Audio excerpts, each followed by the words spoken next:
It's the one and only. It's the big homie. Your favorite YouTuber's favorite YouTuber, Fax Kellerman, the idol of James Bond, Marquett, Devon, Burton, the saint and the sinner.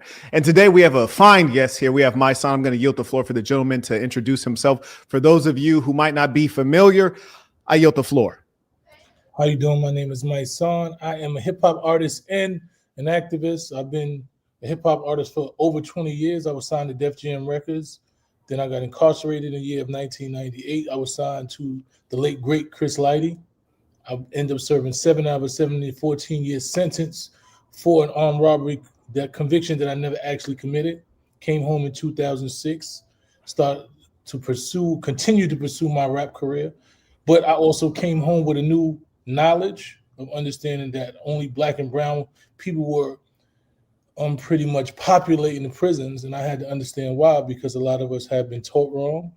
We have been taught that there was some type of honor in being in prison, that there was some type of rite to passage from being in prison. So I wanted to come home and dispel those myths and stop young Black boys from going into prison. So I started to change the message in my music, and along the way, in that time, there was a couple of situations that pulled me into activism, like the death of Trayvon Martin.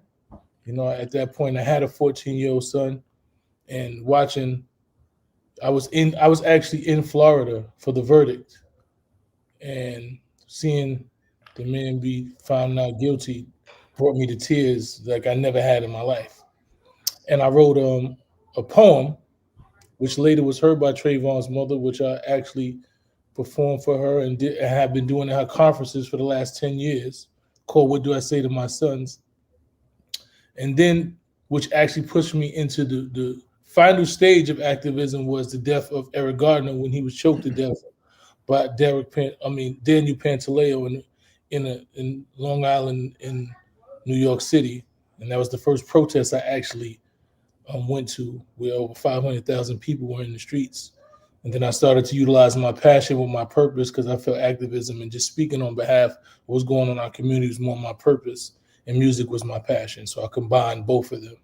Currently, I have an organization called Until Freedom. I'm the founder of a worldwide initiative called Boycott Black Murder. I'm also the founder of an organization called Raising Kings. I appreciate that. That's a very thorough and meaningful introduction and accurate. And that's one of the reasons I thought this might be a worthwhile conversation. So often I talk to people who haven't done a damn thing. They've not lived any life and they've not served people. So I think I personally will enjoy this. The audience, you're here to watch it. If you have any comments or questions as we go through, please do use the information below. I want to show you guys what sparked this conversation. I trust we can have this conversation like gentlemen. As the gentleman shared some of his background, I know that he's been in many environments where respect is at a premium. So I think this will be a very polite conversation. Let's go ahead and show you guys the background on how we came to have this conversation, and then we're going to go ahead and get into it. Here we go. All right, so I'm going to play you guys the clip, and then we'll read through the comment that was made. I think you actually had a few comments. I only saw the one that you or rather, I only read the one you replied directly to me, but I'll check out the other one because I saw your name on there. But let's see if we can get this played from the beginning. In the audience, if you'd be kind enough to populate an Alpha 1 into the chat to confirm that you can hear the video as it plays. Black family. So some people say, oh, you don't understand, you're well off. I'm like, look, man, I really came from the mud. Like, I was poorer than the other poor kids because my mom was on dope when I was a young boy. My father was in prison doing 10 for selling dope. So I really come from the mud. And one of the things I have to admit is that, well, damn, if you can still afford to use drugs while you're on SNAP, maybe if they took away the SNAP, you'd use that hustle you used to purchase those drugs to cover the basics, just maybe. And if not, if you're actually in a tribe, we'll be forced to take care of each other. There'll be necessity. They say necessity is the mother of invention. What we need to invent is the Black family, because it's currently dead. So, of course, my heart goes out to people who are struggling, but I think mostly they're not struggling as much as they think they're struggling. And SNAP has destroyed Black families. So some people say, oh, you don't understand, you're well off. I'm like, look, man, I really came from the mud. Cool. So that was the actual video. We'll discuss later what was actually said in the video, because some people have erected a straw man that they're arguing against. But first, let's look at the comments that were made, particularly by the gentleman. I'll let him read his if the characters are big enough for him to see, but I'll read mine. The gentleman can read his, and then we'll go from there. Thank you for the platform, Willie D. And shout out to Willie D, by the way. I wrote, sad to see some Black folks arguing for government benefits, subsistence, instead of trying to figure out how we can really thrive. We shouldn't want SNAP. We should want wealth and power. Anyone who wants to discuss on live, DM. Okay. And you want to read that one? You able to see that? I said the government gives more benefits to billionaires than it does poor Blacks. Most of the people on SNAP truly need it and have raised successful children who've been able to create generational wealth. Your comparison is just false. There are so many people who fell to drugs that weren't even on SNAP. Okay, very good. And you had another comment. We'll address that one later. So we'll just start with this one. And I got a bunch of screens up here, so do forgive me. But I want to make our faces larger, and we'll take it piece by piece. So I'll engage the rebuttal right here. I got my pen and paper out too. So the government gave more benefits to billionaires than it does to poor Blacks. Now, right there, we agree there. Oh, absolutely. In fact, I would forward the idea that the government is a tool of the wealthy, and that's mostly what every government is. So there's that. So are we agreed that the government is a tool of the wealthy? Yes. All right, fair enough. All right, so we're on the same page there. So carrying on to the next point. The gentleman writes, most people on SNAP truly need it. So that's not even the whole sentence, but that's the first piece, which I actually disagree with that. And so I think we have a fundamental disagreement there. Tell me more about when you say most people on SNAP truly need it. Well, when you talk about most people that are on SNAP, they're truly elderly. They are incapacitated, injured. They have injuries where they can't work. There are some people who just are highly uneducated and don't have the resources to actually work to where they can make a livable wage. And those are realities, right? And what happens is I come from a family like that, right? My mother wasn't able to make a wage that was able to sustain 2 children. And when she started out on welfare, she started out on SNAP on welfare, with getting benefits, was going to school at the same time, right? She was utilizing the system like most other ethnicities do. When we talk about, SNAP, we only represent 25% of the people that are on SNAP for Black people. So when we're having these conversations, I know a lot of people that I know who are successful, who parents were on welfare, right? And it motivated them to never want to be on welfare. And their parents didn't say, hey, this is a tool that you utilize, that you're supposed to be on welfare. I'm on welfare right now because I don't have the resources. I didn't get the education. I didn't have all of the access to wealth that someone else had. But I'm giving you the resources. And right now, this is what put foods on your table. So when you go to school, I need you to study harder so that you don't have to be in this position. So I think for me, when you say that it ruined the Black community, I say a lot of us were products of SNAP, and it made us want more. I know a lot of people, there are a lot of people that I know that in college who graduated top of their class, who parents came from welfare. Even if you look at athletes, most of the athletes, they'll tell you their stories where their parents didn't have anything. They started out on welfare. They had cheese sandwiches. They were on the cheese lines. They were getting the butter. They were going to free lunch, free dinner. And it motivated them to do more than their parents did. And their parents did the best they could. So when you say that it destroyed the Black community, I just don't believe that in full. Did I say that SNAP destroyed the Black community? Well, what exactly did you say? The message is that SNAP is destructive to the Black family and the Black future. And I'm saying, what did you say? That's not, those weren't the words. Sure, we'll play it back. We'll play it back.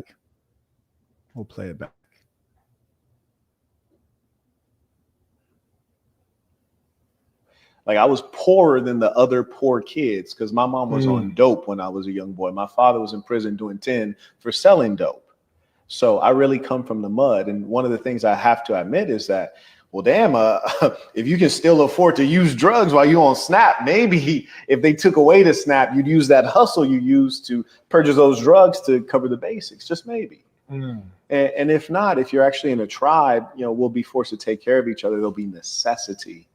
They say necessity is the mother of invention. What we need to invent is the Black family because it's currently dead. So, of course, my heart goes out to people who are struggling, but I think mostly they're not struggling as much as they think they're struggling. And SNAP has destroyed Black families. So some. Okay. Right. So here's the difference. You stated that I said SNAP has destroyed the Black community. Okay, I said SNAP has destroyed the Black family. And those are two different things. Number one, there's no such thing as the Black community. And we can explain that another time. But the Black family, there's no doubt that SNAP has been a part of the destruction of such. When you look at the data in terms of Blacks getting greater access to SNAP benefits, we see that there has been an inverse correlation in terms of the Black man being in the household and being at the helm of the family. So it has driven more instances of illegitimate families, fatherless children, unprotected mothers. And in fact, there's a study that points out that while on SNAP benefits, a woman is less likely to actually get married. And then when that same woman gets off of SNAP benefits, the likelihood of marrying shoots up. And that's because the government has been positioned where the Black man would have been. So it's destructive. And I'll ask you this. Do you think that the short term is more important in general or the long term is more important? Which would you say is more important? It's always the long term. Always the long term. We agree there. And my discussion, my ideas that I share, the system of thinking that I promote, and the revolution that I'm currently waging is for the long term. And there can be no birth without pain. The truth of the matter is that, did you know there was a time when Black women had a higher marriage rate than white women? But now it's flipped around. And both are increasingly becoming single mothers. But the fact of the matter is it can be directly tied to those SNAP benefits we call them today, but before we just used to call it welfare. And that's been the destruction of the Black family.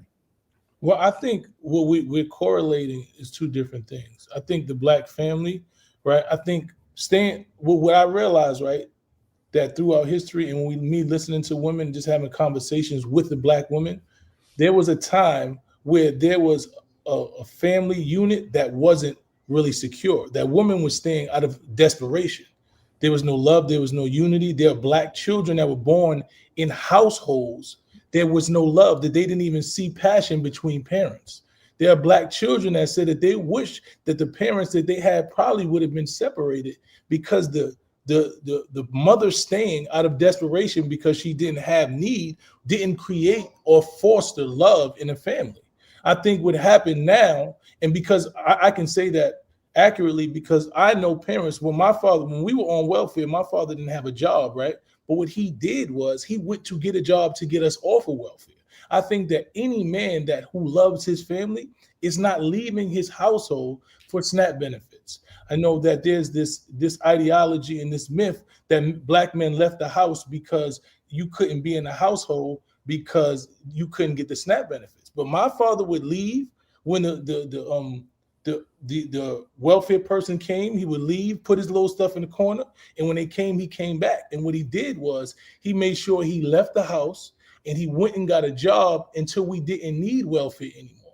He didn't abandon his family. He didn't abandon his wife. He didn't abandon his children. And most men of honor and any level of integrity that I know didn't leave his family for SNAP benefits. There's no man who loves his family that just leaves his family for SNAP benefits. So what I think has happened is there were families that probably were broken from the beginning because there was a hierarchy. I have conversations with men.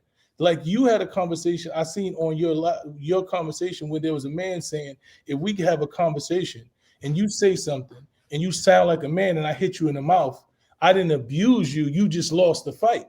And that mentality is toxic. And no woman should have. Oh, my son, you hit me with this white liberal female talk. I didn't say it's toxic masculinity. I'm saying that mentality.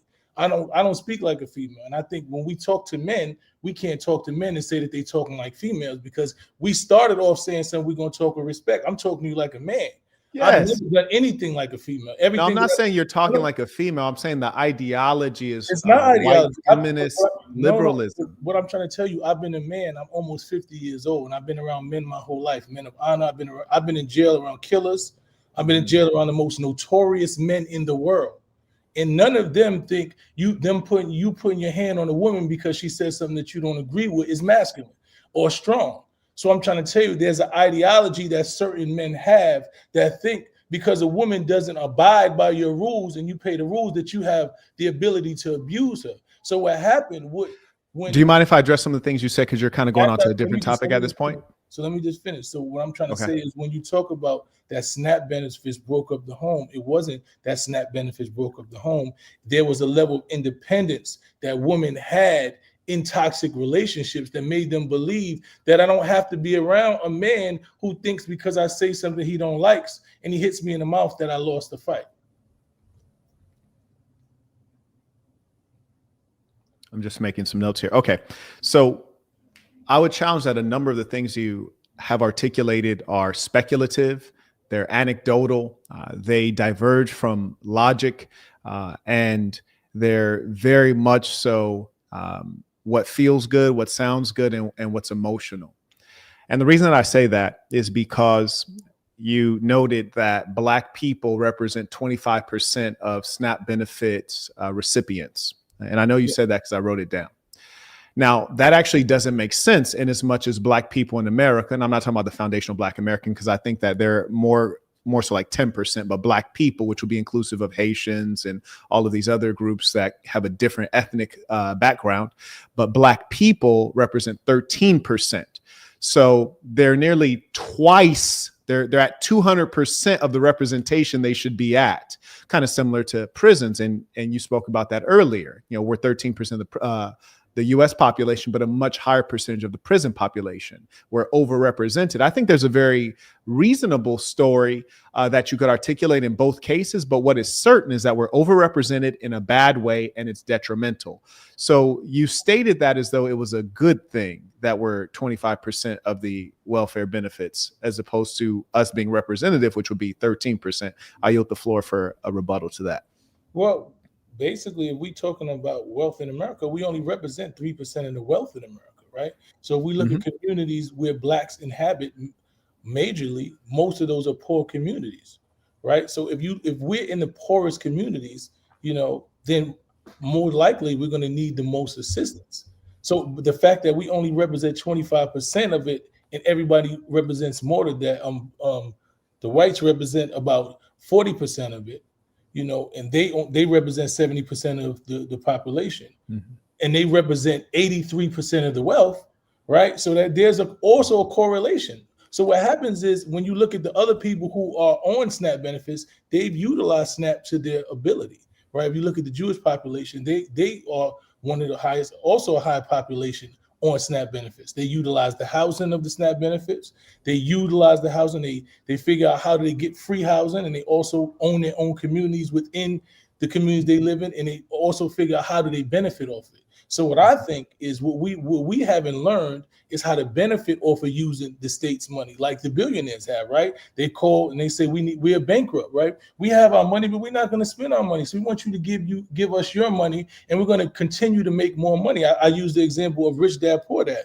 The rich people figure out how to use OPM, right? And that is a form of government assistance. So if Black people were in our communities and we were taught how to utilize the government assistance, right? We were taught how to utilize SNAP benefits. Right now, they're trying to stop us from doing that. Right now, there's a crackdown because the lady brought cakes, right? She brought cake mix with her SNAP benefits and began selling cakes. Everyone else in other communities utilize the SNAP benefits, and they double and triple those benefits. Everyone else uses government assistance to double and triple and make money off of it.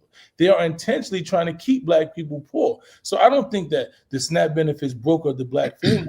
I think what broke up the Black family was not understanding how to utilize Black benefits, being targeted in our communities, because they understand that the biggest threat to America is Black unity. The president said that, Nixon said it himself, the biggest threat to America is black unity. So they've always tried to do that. I think the biggest thing that destroyed the black family, especially when you look at the time that's most been destroyed, is drugs and crack. Crack was the biggest thing that destroyed the black family, because prior to that, we were still unified and we were moving. We were doing what you said. There was a community base. We're going to make sure that you're okay. Before crack came into my community, every door next door to me was open. We walked in and we lived like a community. We actually lived like a community. We were able to walk into our neighbors' doors and get sugar. We were able, my grandmother and grandfather, my family, we had family meetings where we had the susu, where we put money in and we had family businesses. So when crack came in, you couldn't trust your own family member, because once they got the money, they wasn't going to come back to it.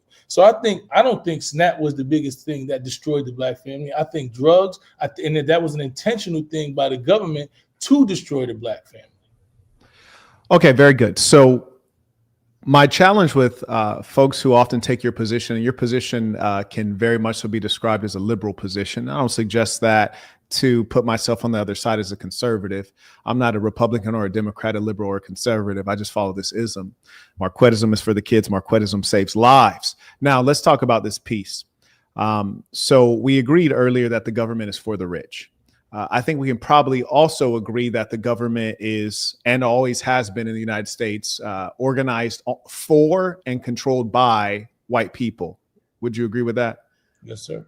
Okay, so if the government is for the rich, and you said black people are not the rich in this country, if the government is organized for the benefit of white people, organized by white people, and black people are in fact black, which color-wise would be opposite of white people, then why is it that your idea is using government benefits, which is to say using the benefit from the enemy or from the person or the group that doesn't care about you? How would you think that that would benefit you? It's nonsensical. Furthermore, it suggests a level of inferiority. Not that the white man believes you're inferior, but that you believe you're inferior, such that you must rely on the government handout. Furthermore, you reference the Jews and other groups that are utilizing the welfare benefit system. Well, obviously, mathematically, being that blacks are overrepresented at 200%, there's obviously some groups that are underrepresented. And I think that's worth considering. Furthermore, the Jews are actually categorized as white and have been for some time, especially since the data started being recorded when these public benefits were given out. Now, with regards to the black community, what they're lacking today and in times past, especially during the time of the crack epidemic, which, destroyed many of our families, mine included, is ideology. You see, the reason I say that there's no such thing as a black community is because communities have a lot of things in common, but core things. You mentioned the Jews earlier. It's a great example. They have religion. They have language. They live in proximity. They don't allow outsiders in. They have patriarchy. They have their own hospitals. They have their own policing force, and they have a strict system of belief, and they don't snitch and rat on each other. And also, they don't rely on the outsiders, the goyim. Whereas conversely, you're kind of describing all of the opposite things for black people. You're describing the idea that we should rely on the government, which has been our open enemy since we arrived here on a slave ship named Jesus. Black people, some are Muslims, some are Christians, some are atheists. They don't have a uniformity in the religion. Black people don't have their own language. Our folkways, mores, and our music and culture has been commercialized and stolen from us. And that's precisely why there has to be one system that dominates. And because black people are very effeminate as a mass, very soft and emotional, they have trouble accepting the fact that something must dominate to unify us into what would rightly be described as a community. Furthermore, you speak of the idea that blacks need welfare and they need government assistance. And if you were to only look at the 54 states of Africa, and you find every one of them is accepting foreign aid, also known as welfare and assistance, from whom? From the same group, which is to say the West, the whites, and they're all failing because government assistance is not designed to get you off of it. And even though you think it's benefiting the black people, it is actually not. It's making them weaker because, as you yourself admitted, it forced your father to have to disappear when the social worker comes up to check in. to make him have to creep around with no dignity. The truth of the matter is black people are the wealthiest group of black people, the ones in America, on the whole planet Earth. And so I assure you they can get by without those SNAP benefits, and it will open up a whole different way of living. You mentioned something about the woman being independent. I would describe it as disobedient and rebellious. The man is the leader and he is more rational, and there's data on that. And he is to lead. The idea that the black woman would use SNAP benefits to allow her to shirk her responsibilities and her duty to the black man is an abomination. And that is something that has caused a great deal of trouble. So what you're describing as a good thing is in fact a bad thing. When you look at the data, we see that those black children who grow up without their father because their mother was independent for whatever reason, they have higher levels of criminality. And you were locked up with a lot of them. They have higher levels of mental illness. They have low levels of educational attainment. And then the other thing that you mentioned that should not be mentioned at all, and it is not a factor, and that is why this ism has to spread around the whole world. You mentioned love. Love is fantastic. Marriage is not about love. Family unit is not about love. It's about pushing toward a particular set of milestones in a life well lived. Love is great. Compatibility is better. Love is great, but being able to cooperate and produce is better. How do you measure love? You can't measure it. And the worst thing about it is love is something that the women are very much so hooked on. And that's when they want to leave the relationship because I didn't feel the love. You have a duty now to be a mother. You have a duty to be a wife. And that outstrips love. I yield the floor to you. And I respect everything that you said with the exception that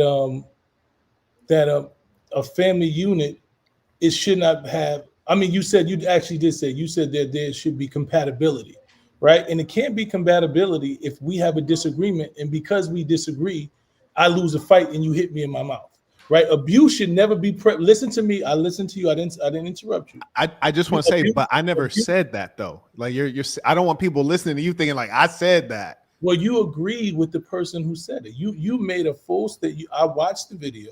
And a man explained his verbatim that if I say something and you say shut up, bitch nigga, or whatever, and I hit you in the mouth, I didn't abuse you, you lost the fight because you used terms that would be deemed fighting words, right? That those were, and you said, well, I understand that because you should not say things if you're not prepared to fight. And I don't agree with that mentality. I'm a man, a strong man. I am a masculine man. I don't agree that if a woman doesn't agree with me or says something that's out of line to me, that I should put my hands on her. I don't believe leading a household requires me to be physically abusive to a woman. I don't believe that showing strength or even in a relationship that compatibility, that her word should not matter in the household. I believe that I should have the final say, or we should come to agreements about how we're raising our children, how we're doing things. I think that if I'm in a relationship with a woman who respects me, that I've earned her respect, then she will yield the floor and understand that I'm the head of the household. But there are a lot of men who are not men. They are merely males, and they only have control in their homes, right? They don't even have control in their homes. Only way they have control is because they're physically stronger than women and children. So they go into those homes and they beat and they harm women and children, and they don't produce strong men. They don't produce strong women. They don't have partners. They have people who are in fear of them. And I believe that for years, that's how a lot of our, when you have conversations with elder women, there are elder women who said, I wasn't in love, I wasn't in compassion, I was in fear. And I lived in this relationship out of fear, right? So no woman or children should be in a household where they're in fear of someone who is supposed to be the head of their household. There should be a unit. So I understand what you're saying. And yes, I believe that a man should be dominant, but I believe that a man should be proven to be dominant. I think that you prove your dominance through intellect. I believe you prove your dominance through compassion, to empathy, to being able to teach, to be able to teach your children. To a woman feels like when she's around you, she's learning something, she's growing. If a woman's around you and because you are unable to teach her or able to reach her, all you can do is beat her, then you have not shown any level of any type of superiority. You are not leading a household. So when we talk about those things, and when you talk about the stats, right, and we talk about, yes, they did. The black people are the only people they took our culture from us, right? They took all the things. They took our culture. They've taken our religion. I say this all the time. Only thing that we unite in is pain and trauma. When we see another black person in pain and trauma, we all united. Prior to that, I'm black, you foundational, you this and that. We are divided. So what I'm trying to explain to you, that's why that if we're in America and all of the resources are held by the white people, right? If all of the resources are held by the white people and we're figuring out because they understand that anything that you teach us, we outlearn them, and we've done it over and over and over. I've watched, and this is why every 100 years they disenfranchise black people, because what happens is once you teach us the game, we play it better than you. So what they do May I respond to your earlier point, since you're going on to a different point now? You went to. I'm going into what you went into 3 different points. So okay, I was just asking. Carry on. To what you said. You was talking about how we're divided as a culture, how we don't have a culture, how we don't have religion. So I'm explaining to you what happened. So they know that we don't have religion. So what happens is now that we start to build our culture, we start to come back in congruency, we start to be united, and they see that united. This is right now. There's a reckoning. This is a reckoning for what Obama did. People say Obama, the president, didn't do anything individually for black. He did. But what he did was inspire and motivate more black people to be professional, to be strong. They seen black people in positions of power. So black men said, I can own things. I can be the president. I can be the president of Fortune 500 company. And they began to do that. Black women did the same thing. So as they see that, now you see the reckoning to where they trying to rewrite in America. So I understand what you're saying, but I also want you to understand that this government owes black people. They pay reparations to everybody else. So if we can't get reparations, even in the form of the real reparations that we deserve, and we can't utilize the government money to be able to build and as a foundation, a lot of black, a lot of people do. I know white people who live at their parents' house, right? And they stack up their money. They say, okay, we don't have enough money right now. We're going to put our money and we live at our parents' house for 2 years. And what happens is, after those 2 or 3 years, after they lived off their parents, they go buy their homes and they create a foundation. So I think that if black people were taught that that's what we should be doing with the government's money, instead of trying to say, don't take no handout. No, everybody else is taking handouts and they're utilizing it and they're benefit from it and they're growing. So why shouldn't black people do the same thing? Thank you for that. Now, I was taking notes as you were speaking so that I can respond directly to what you've said. One thing that I want the audience to take note of, and you as well, is that there is a red herring. You engaged in a major distraction. So the conversation that we agreed to have, and I'm happy to have this additional conversation, but the conversation we agreed to have was specifically about the clip that Willie D put out. And it was a clip with me speaking about SNAP benefits. And then from that discussion, out of nowhere, you start talking about another clip that you saw on my page with regards to a man speaking about how men and women communicate with respect and how that can or cannot turn physical.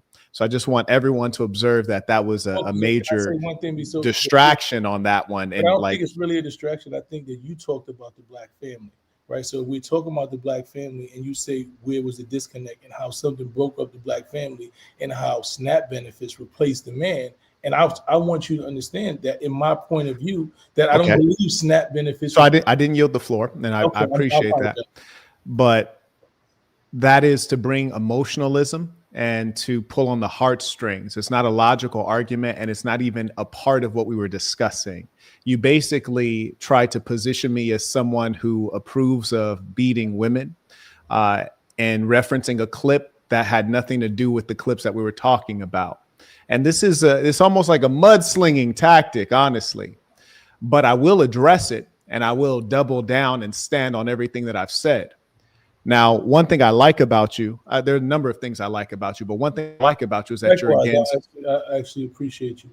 I appreciate you. And one thing that I know that you've taken a public stand against is blacks murdering blacks, black on black violence. And I agree with you there. In as much as that's the case, we all have to engage one another with respect, and especially women who would claim that they're equal, then you would be treated as an equal. If you wish to be treated as a child or be treated as one who is not as rational, as responsible as a man, then you need to completely submit and be obedient. Now, me, if I had you on one hand and my lady on the other hand, and you said, Marquett, you this, that, and the third, cursing and being vulgar and being verbally threatening, I do my best to give you my worst straight away. There'd be no conversation. If my lady said the exact same things that you said, I wouldn't even take it seriously because she is truly a lady. She's feminine. I know she's irrational, but most importantly, she's in full submission to me. So even if she got emotional for a moment, I would forgive it because we already understand our hierarchy and that there's asymmetry and that I'm above her. So being that I view myself above her, she views me above her. I don't expect her to engage me with an equal level of rationality and of decorum. So I would not engage her physically. However, if I'm dealing with a woman who says that she's an independent woman, she says she's a strong woman, she says she's the same as a man, she's not taking my leadership, we're equal partners. Now, me personally, if I have an issue with a woman at any level, she's gone. There's no need to even play games with it. I wouldn't lift a hand to her. It's not a good use of time. I send her packing. But let's just say in the scenario of an average guy and he's dealing with a woman on an equal basis. Well, if you, Mysonne, say something that would lead you to getting your eye blacked, and the woman says the same thing, and she believes she's equal, then she should get her eye blacked. And it's that simple, unless you truly don't believe that they're equal. And there's a lot of lies about it's liberal, white woman, feminist ideology, and it's really not about being equal. What it really is about is actually matriarchy and domination. A quick question for you before I carry on. You use the term partner. This is a term that comes from the LGBTQ, the Skittle Guzzlers. Do you accept homosexuality? Well, I don't have to accept homosexuality because I'm not a homosexual. So why would I have to accept? Are you pro homosexual? Are you an ally? I'll give you three. I just want to figure out where you're at with it. Are you an ally? Are you against it? Or are you neutral? I don't have anything against somebody that's homosexual. That's their way of life. It's not my against, way. Neutral, or pro? Or excuse me, I'm sorry, that was wrong. Against, neutral, or ally? I'm for anyone loving who they love. You said you're a man. I'm just asking you as a man, respectfully. I'm asking you to make it plain. You know, black folks, we say make it plain. So make it plain for me. You're against it, you're neutral, or you're an ally? I am for people loving who they love. You sound like a lawyer right now. Now, here's the thing. I'm from LA. I know you're from New York, right? Yes, sir. And one thing we could always respect about the two cities, always look at us as, very influential groups of black people. But we always look at you guys as blunt and straightforward. And we like to think that we're very honest, especially if you come from the lumping class or the underclass or the criminal class. Mm-hmm. Now, in my neighborhood, you ask a nigga a question, he's just going to tell you flat out. Like, I feel like you going Jesse Jackson on me right now, bro. No, you feel like that I'm not giving you what you want to get. No, you going Jesse Jackson. I just asked you, like, you from the Bronx. I just asked you, like, are you against it? Are you neutral, or are you an ally? Once again, I'm going to say again, you don't get to explain to me how I answer a question. You ask me a question, and I say I'm for people loving who they love.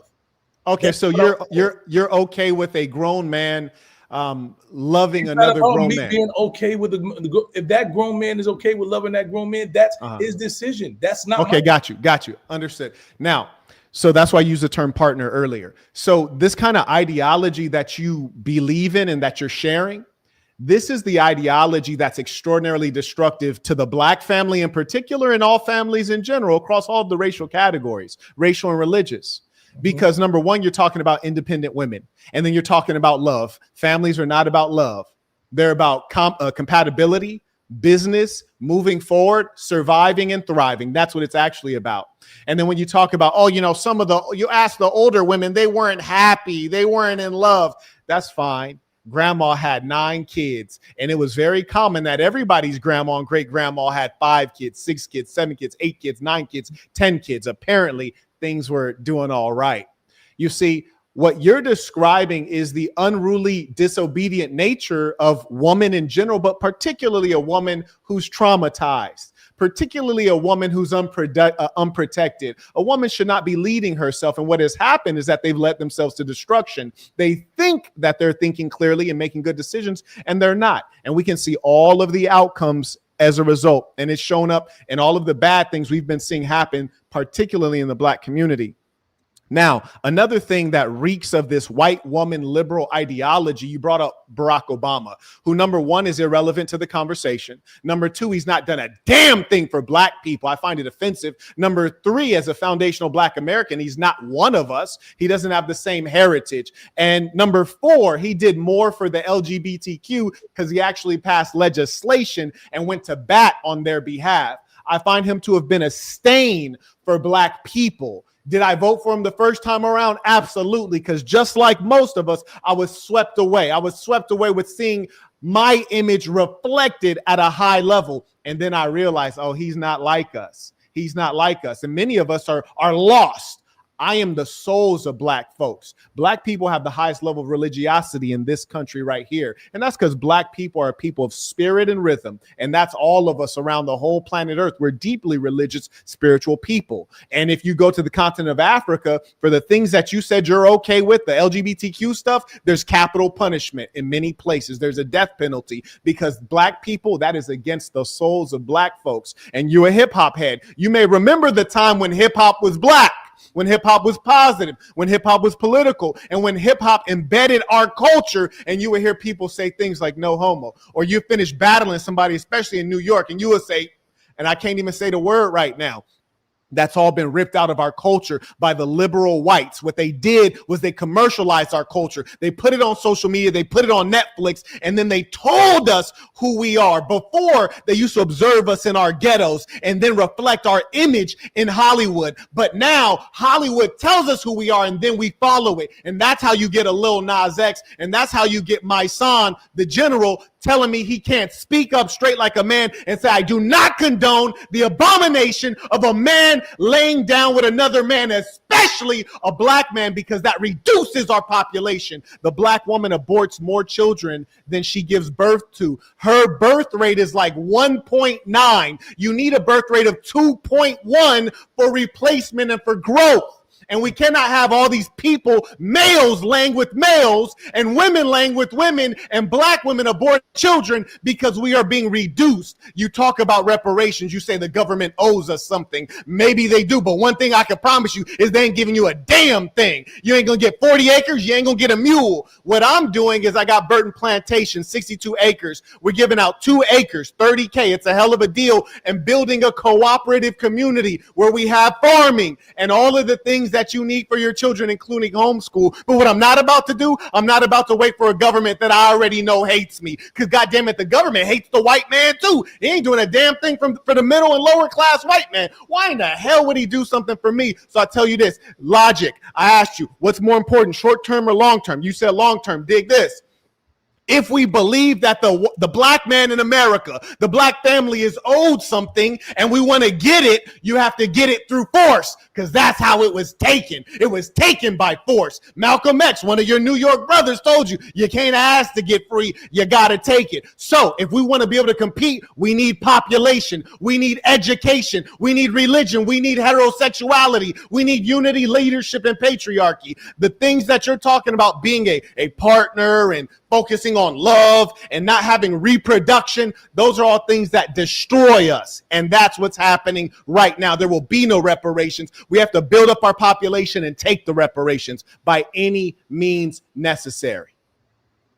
So a lot of what you said I agree with, and a lot of what you said is false, in my opinion. Right? First of all, I don't have a white liberal mentality. White women, I've probably been around 1 or 2 white women my whole life. I've been around strong black women who were probably smarter than the men that they were around. I've been around strong black women who were smarter. My grandmother was smarter than most men I've ever seen. She was stronger than most men I've ever seen, and my grandfather was stronger than her. But he never put his hands on her. He never put his hands on her, and she talked crazy. He never put his hands on her. He was a man. He was a strong adult man, and he never felt like he had to overpower her or take or diminish her power for him to be great. I don't feel like I have to diminish any woman's power around me. I'm around strong, intelligent, beautiful, smart black women every day of my life. The most powerful black women in this country every day of my life. And I don't mind following them in certain situations. They follow me in certain situations because they know I'm strong enough to lead. And any leader is strong enough to follow. And if you think that you have to lead in every situation, attention, then you've never really been a leader. And that is what you call a weak man's mentality. And it's a weak men mentality. It's not a white woman liberal. It's a weak men's mentality to believe that every room he's in and every time he's around a woman that he has to be in some position of power. No, I've been around women, like I said, who are stronger, who are doing more, who are more educated, who are more or more artistic, who are more theological, who lead better, who are organized better. I've been around those women in my life, so I understand what that is. So when we talk about women, I understand that from my perspective, not from the white woman's perspective. When we talk about homosexuality, I've never seen a homosexual stop being a homosexual because I didn't like it. Right? I was a 20 and 19-year-old person. My father was so anti-homosexual that he used to beat homosexuals up. I grew up until I was a grown man. I started having conversations with homosexuals and realizing that the same way that I loved women and the same ideology, some of them was crying because they wish they weren't homosexual. Right? Understanding that they believe that this is who they are. I had a different understanding. I don't have to agree with someone else's lifestyle, but I don't have to impose upon it. And because you kill and you make a law that says homosexuality is forbidden, it's not going to stop people from being homosexuals. Because you don't call a person trans, they're not going to stop being trans because you don't like it. So what you should do is build your tribe, raise your kings to be kings, teach them what manhood looks like, and raise them in your own image instead of worrying about what somebody else is doing. I don't have to kill you or impose upon your ideology or your life or your culture for me to be strong, because I'm a king in real life. So when people see me, they gravitate to me because I lead. I can go into the most dangerous communities in the Bronx, Brooklyn, Chicago, anywhere, and be treated like a man. I make people put their guns down because I move like a king, and that's what power is. So the ideology that you think that we have to impose upon people who are weaker than us or who have different ideologies than us is not manhood at all to me. I think what's weak in our community and what women stop having respect for men is because they see men think that you got to rule because you're more physically stronger than them. Men are not all men are not mentally stronger than women. Women have dealt with more pain and been through more shit. My mother went through more shit than I've ever seen any man go through. So you're not going to tell me that men are just all the way stronger than women. That's not true. Physically, yes. And most of these weak men who don't have nothing else to provide but strength want to physically impose themselves upon women. And that's not manhood to me. So I always stand up against that. So yes, we have different ideologies. I do believe the black family should be led by men, but it has to be led by men and not males. Just your physical anatomy does not make you a man.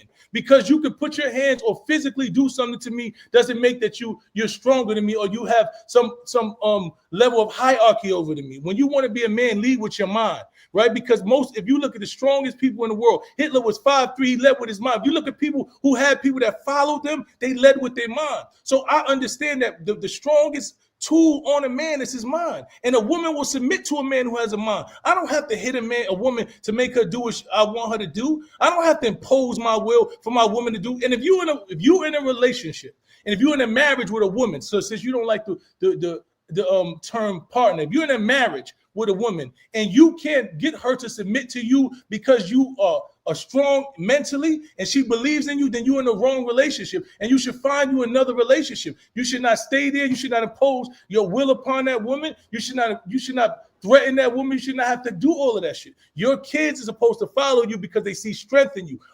When you are a strong person, people see strength in you. You don't have to impose anything. And that's why we're in a system with an oligarchy and a fascist who thinks that because he imposes his will upon somebody and say, you can't be that and you can't do that and this is with this, and that's why the world is rejecting it. This ideology that you have, the world is rejected. So you can keep on going with it if you want to, but the majority of the world is rejecting it. If we want to talk about building up black families, we have to build black unities in respect and in partnership and identifying the strength in women, finding you a partner who is equally yoked with you. When you find a woman that you can look in her eyes and she sees the strength in you, you know, the movie I like 300, right? I like 300 because that man used to go to he was the king, but he looked at his wife and everybody knows who he was the strongest person there. But he looked at her and she gave him the head nod, and he respected her and she respected him, and she was willing to die for him. So this is what a family unit looks like to me. I don't know what y'all look. I don't want to be in no family where it's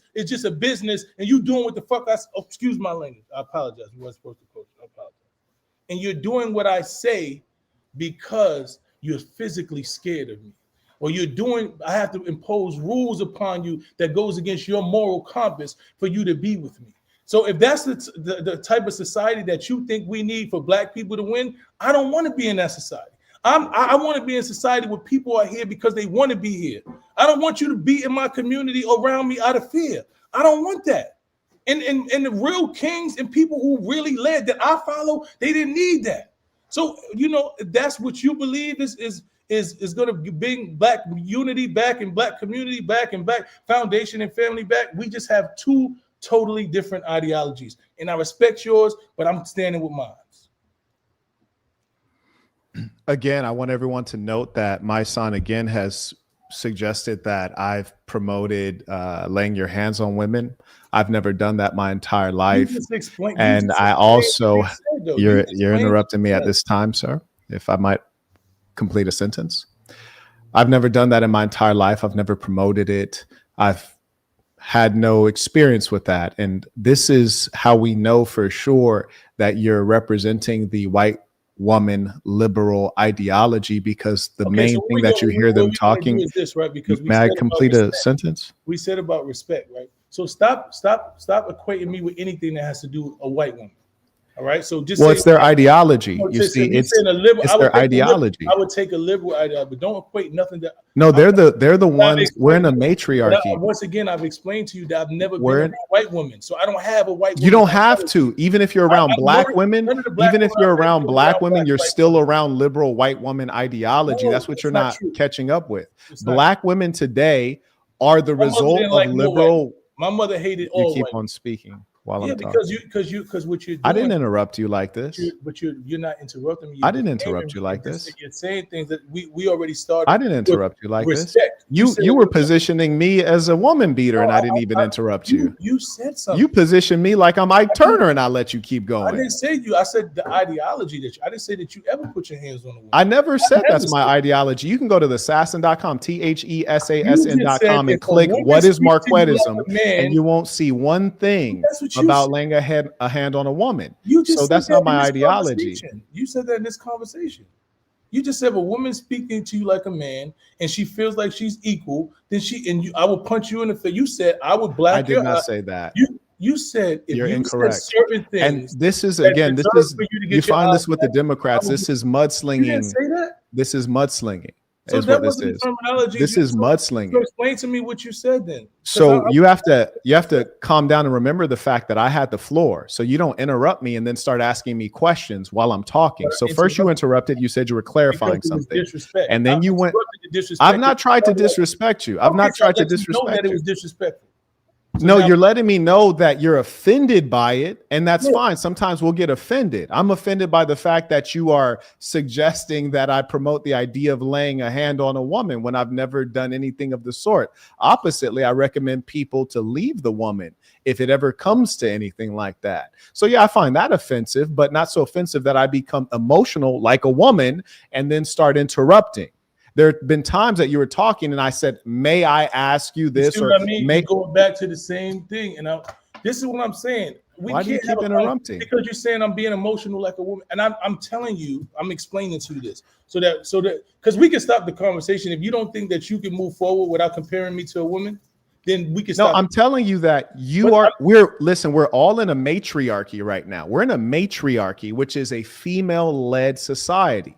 And in a female-led society, women control the culture and the ideology. And what I'm expressing to you is that I believe you are victim of that ideology and that the ideas you're sharing with me reek of that ideology. And I'll give you an example of what I mean.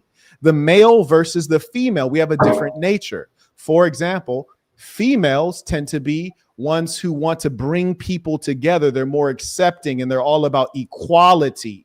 Conversely, the quintessential male personality and psyche is more about hierarchy and inequality and establishing dominance. Well, who said that? This is psychology. We can read all of the basics in psychology. There are traits that are typical of the human female and the human male. For example, being neurotic. That's more of a female trait. Being dominant, that's more of a male trait. There's even a book written by a woman. And for those of you who would like to check out the book, you can find it on amazon.com/shop/The Saint and the Sinner. And it's written by a woman. And it talks about how women in corporate can fit into male culture, because male culture used to dominate in corporate, and that's changing. And when you look at HR, it's mostly women. Why? Because that's a perfect job for women, because women have different wiring than men. And just the fact that you're questioning me on the differences between the male and the female, this is gender feminist ideology suggesting that we're the same.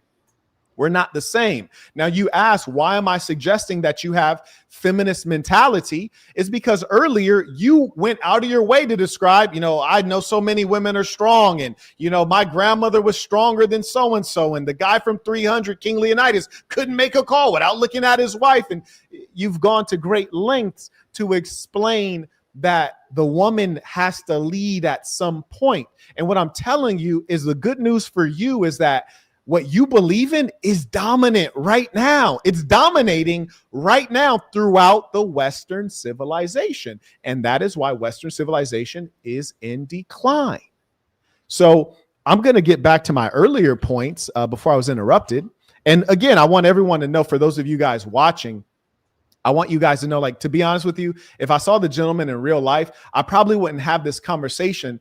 I'm having this conversation where we're kind of splitting apart ideas. But if I had saw the brother in real life, I probably want to sit for a meal or hear what he has going on, or go check out his organizations, things like that. I wouldn't debate him. I'd more so be interested in, where do we intersect and how can we do some work together? I just want everyone to know that, for the record. And furthermore, I want people to know that I wouldn't disrespect him to his face, because I do respect him. So for everyone watching it, I don't think that, he's someone to be disrespected, and I don't intend to disrespect him. He may feel disrespected, but I don't have any intention of that. I have respect, but I have very strong disagreements. Now, if there was a revolution popped off, hell yeah, I'm gonna have to run you through with a spear. You dig? But as it stands, we just disagree, and we're pulling apart our ideas. And again, I truly believe that we are in a matriarchy, and the ideas that you're sharing are liberal white woman ideas. And I'll justify it right now. And it's not to put you down. It's just to explain that that's where your ideas come from, as do the ideas of most black women. Here's the examples. Liberal white woman. If I asked a liberal white woman, now, unlike you, I've been around a lot of liberal white women. I graduated from the University of California, Berkeley. It was filled with them.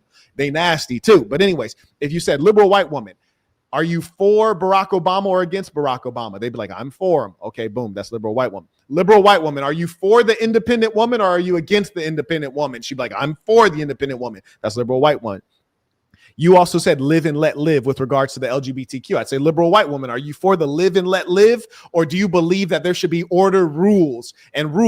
She'd say, no, live and let live. Okay, that's liberal white woman. You also talked about female empowerment, namely the woman getting independent of the man using SNAP as instrumentality for such. Liberal white woman, do you agree that the woman should be able to get independent of the man and use SNAP benefits to get out from under him? Yes, she'd say yes. All of the things that, and then liberal white woman, do you use the term partner, or do you think that term destroys the foundations of natural relations, such as the term boyfriend, girlfriend, husband, wife? Do you use partner instead? She said, yes, I use partner instead. Those are all liberal white woman things that came from the liberal white woman thought factory and that are now coming out of your mouth. And one thing I know for damn sure, and I ain't even got to ask you the question to this, because I know the answer. You wouldn't have talked like this 15 years ago, 20 years ago. This is all new language, and damn sure being a black man from the real part of New York, you wouldn't have talked like this. And for damn sure in our culture, in black culture, before we were victim of whites tearing it out of us and forcing into us what they want us to believe, liberal whites. There's no way in hell if I said, are you against, are you neutral, or are you an ally of the Skittle Guzzlers, you would have did any tap dancing. You'd be like, bro, hell nah. Why? Because that's what your mother believed. That's what your father believed. That's what your grandparents believed. And that's what we all believe until that was torn out of us. That is not natural to the black people. That is liberal white woman ideology. And I know it because I've lived in Baltimore. I've lived in Chicago. I've lived in Los Angeles. I've lived in San Francisco. I know the souls of black folks, and that is not us. That is liberal white woman written all over it. And so all the things that I named, 5 separate points that you espouse, that a liberal white woman would agree with 100%. That's why I say that's where your ideology comes from. I yield the floor. My ideology comes from lived experience. I'll be 50 years old on May 16th, right? And I pretty much traveled all over the world. I've been in every scenario that you can name. I've been in prison. I've been in college. I've been in the hood. I've been in the White House. I've been in every boardroom. Have you been in the White House? Yeah, I've been. Would you mind telling us about that? Well, I didn't go to the White House. They locked me out. I was invited to the White House, but they wouldn't let me because of my I ain't even got an invite, bro. They ain't even invited me. You heard me? Invited to the off the list because of the work that we doing in the community for anti-violence. We actually well, you better than me because they damn sure ain't invited me. I don't think I'm gonna get an invite, but I just want to give you your respect on that because it's very prestigious. Carry on. Yeah. So I've been pretty much around the world and I've learned, right? So when they say as a boy you think as a boy, but as a man you think as a man. So what happened for me is that I started to learn different things, right? So I grew up like you said in the communities where we thought certain things, where we outcasted the gay person, we outcasted the people that weren't like us. We felt like we were dominant over women, right? And then I started to watch women make decisions that made more sense than the men that were supposed to be in control. I started to watch women actually, when we look at our communities and black men are in jail and they're leaving the women out here, the women at home taking care of the kids, and the so-called leader, because of his emotions, because somebody stepped on his shoe, was shooting a dude. And his wife said, "What are you doing? Why would you go out there and shoot him?" Right? The woman was smart enough to know that that was the dumbest thing in the world. We weren't able to do that. So I started watching women make decisions that were beneficial to the family and to the community. And I started to listen to women and started to see that my life was moving better than I was listening to overly emotional men who thought that their ego meant they had some level of power. So I understand that there was a balance, right? So I understand that I needed a woman who had the intellect and the foresight and the emotional intelligence to tell me that my ego should not supersede my intelligence. So that's what became a partner for me, because she possessed things that I needed for me to be great. And I possessed things that amplified her to grow to where she was. So it was a partnership. It was no hierarchy for me. So those are things that I learned. I also learned being around gay people. When I was so anti-gay, I never even talked to gay. When you start having conversations with gay people and start understanding that they're actually human beings. So where were you talking to these people at? I was in prison with gay people, right? I was in the street with gay people. But you don't really not supposed to hang out with the punks like that. Like, where you don't like have to hang with the punks, because most of the punks in jail are more thorough than the dudes that's not. No, the punks. No, I agree with you on that one. I agree with you on that one. But what I'm asking you is like, I'm explaining it to you. So when you're in the yard and you watch somebody come up and disrespect the punk, and the punk punch him in his face and beat him up like a man and have a conversation, you like, oh, this. And you having a conversation, you're like, yo, listen, bro, I didn't choose how I am. This is who I am. If I could like women, I would love to like women. I just don't like women. The same way that you feel about a woman, I feel about a man. And just imagine if they made a law right now that said that you can't be a heterosexual man, and every heterosexual man gonna die. It's gonna stop you from wanting to have sex with a woman? Is it going to change anything about Are you asking me rhetorically, or would you like me to answer the question? I want you to answer that question. And I want you to go into, I just want you to answer that question. I will answer that question. I will go straight to jail because I was born heterosexual. Conversely, homosexuals are not born gay. But see, there's a study from the Johns Hopkins University says that there's no genetic evidence. So they're lying. Okay, so if that's what they're lying, but I know people who have committed suicide because they was gay. So that's because they were mentally ill. Okay, so whatever. They're mentally ill. So they're born mentally, whatever it is. If you're born mentally ill, then you're born gay. If you're born mentally ill, no, they're not born mentally ill. I didn't say that. Okay, so what I'm trying to explain to you, this is me and you are having a conversation from a perspective that neither one of us can speak about, because neither one of us. No, I can't speak about it because the data. Because your data indicates that there's no genetics, meaning they weren't born that way. They had data. They're 3 times more likely that they were abused as a minor sexually. They had data. That's what the data says. Why don't you respect the data? It's not that I don't respect the data, because I just don't all the way respect the data, because there was data that said that our brains were smaller than everybody. The data proves that, because we didn't have the largest brains on earth in Southern Africa. So, but they said that data said that we were naturally. inferior to everybody. We didn't have the intelligence. Everybody, they had data to prove it. They had data throughout for history. They had data that proved that we were 3/5 of a man. So I'm just trying to tell you, They didn't have data to prove there we're was 3/5 data. of a man, but why They had defend the science, Skittle bro. guzzlers? Like this is I'm not against defending. this is against our But I want you to population growing. understand this. All I want you to understand is I'm not gay, and you're not gay. Wait, So you've never had any sexual experience or contact with a male? Never, ever in my life. So what I'm trying to explain to you is, okay, then why are you defending it so hard? Because what I'm trying to explain to you is that when you are humanitarian and you understand that each human has his own individual, right? I'm standing on my individual. I want everyone to be the full version of them. And if two men love each other, that's their thing. I don't care about what that man wants to do with his penis. I love women. There's nothing that I could ever see that would make me attracted to a man ever in my life. So there's no reason. What about, is there something that your son could see? Like your 2-year-old son could see that might influence him in an unfortunate way? You'd feel okay if your 2-year-old son is seeing this? I don't feel okay. That's why I'm raising my son. I don't have a 2-year-old son. I have an 11-year-old son, a 14-year-old son, I understand, and a 27-year-old son. And I've raised my son as men, right? So that's not a thing that I'm worried about, because I've raised them in the tradition of manhood.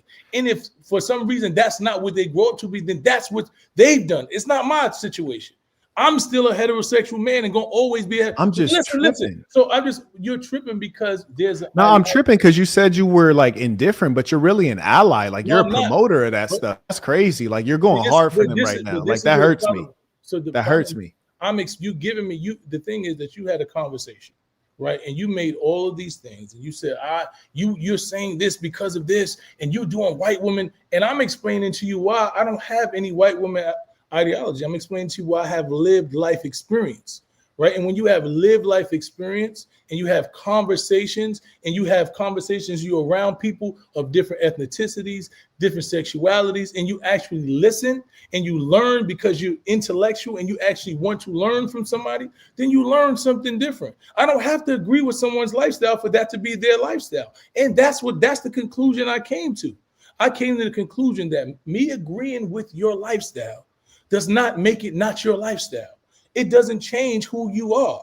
So that's what I came to the conclusion as. I'm a heterosexual man. I surround myself by heterosexual men. I'm in the circumference of heterosexual men. I'm raising my children in the tradition of heterosexual men. I have 3 sons, and I'm raising them to be heterosexual men. But I cannot tell somebody else what to be with their life. So when you have this conversation saying, well, you wouldn't have said this 20 or 30 years ago. No, because I didn't have the lived experience, and I was only going off somebody else. Listen. I was going off somebody else's perspective, right? And most people's perspective, and the people I was going on their perspective never left the Bronx. They never was in proximity of anybody else outside. They never even had a conversation with a gay person. So they didn't have an understanding. That's probably better for them. I mean, maybe it is. If that's your perspective, cool. You don't want to. Me personally, I want to learn from everything. I want to understand. I want to listen to you. I want you to give me your perspectives, because if I have your perspective, then I can give an educated prognosis of what actually I'm dealing with. If you feel like you don't want to do it, it's cool. I don't have to, but I understand the reality that we're dealing with. So what I'm saying is, my ideology and the things that I believe are off my own lived experience. Nobody has ever taught me. I don't have no white woman. None of the women, no woman in my house even liked white women. My grandmother hated white women. My mother hated white women. So they didn't share the ideology of the white woman. They were anti everything. So when you come with that, it's so confusing to me, and I take it as a form of disrespect to me, because there's nothing in close proximity to me that even equates to white women liberal. There's nothing in close proximity. I've learned, right? I'm probably one of the most educated people in my family, because I've learned and I've experienced things that the average person did. And we'd have different ideologies today. Me and my brothers may have a different opinion about certain things, but my opinion is based off my own personal experience. So please stop equating any opinion that I have or thought process I have with anything that has to do with a white liberal woman. Because once again, I don't have anything to do with a white liberal woman, and it's disrespectful.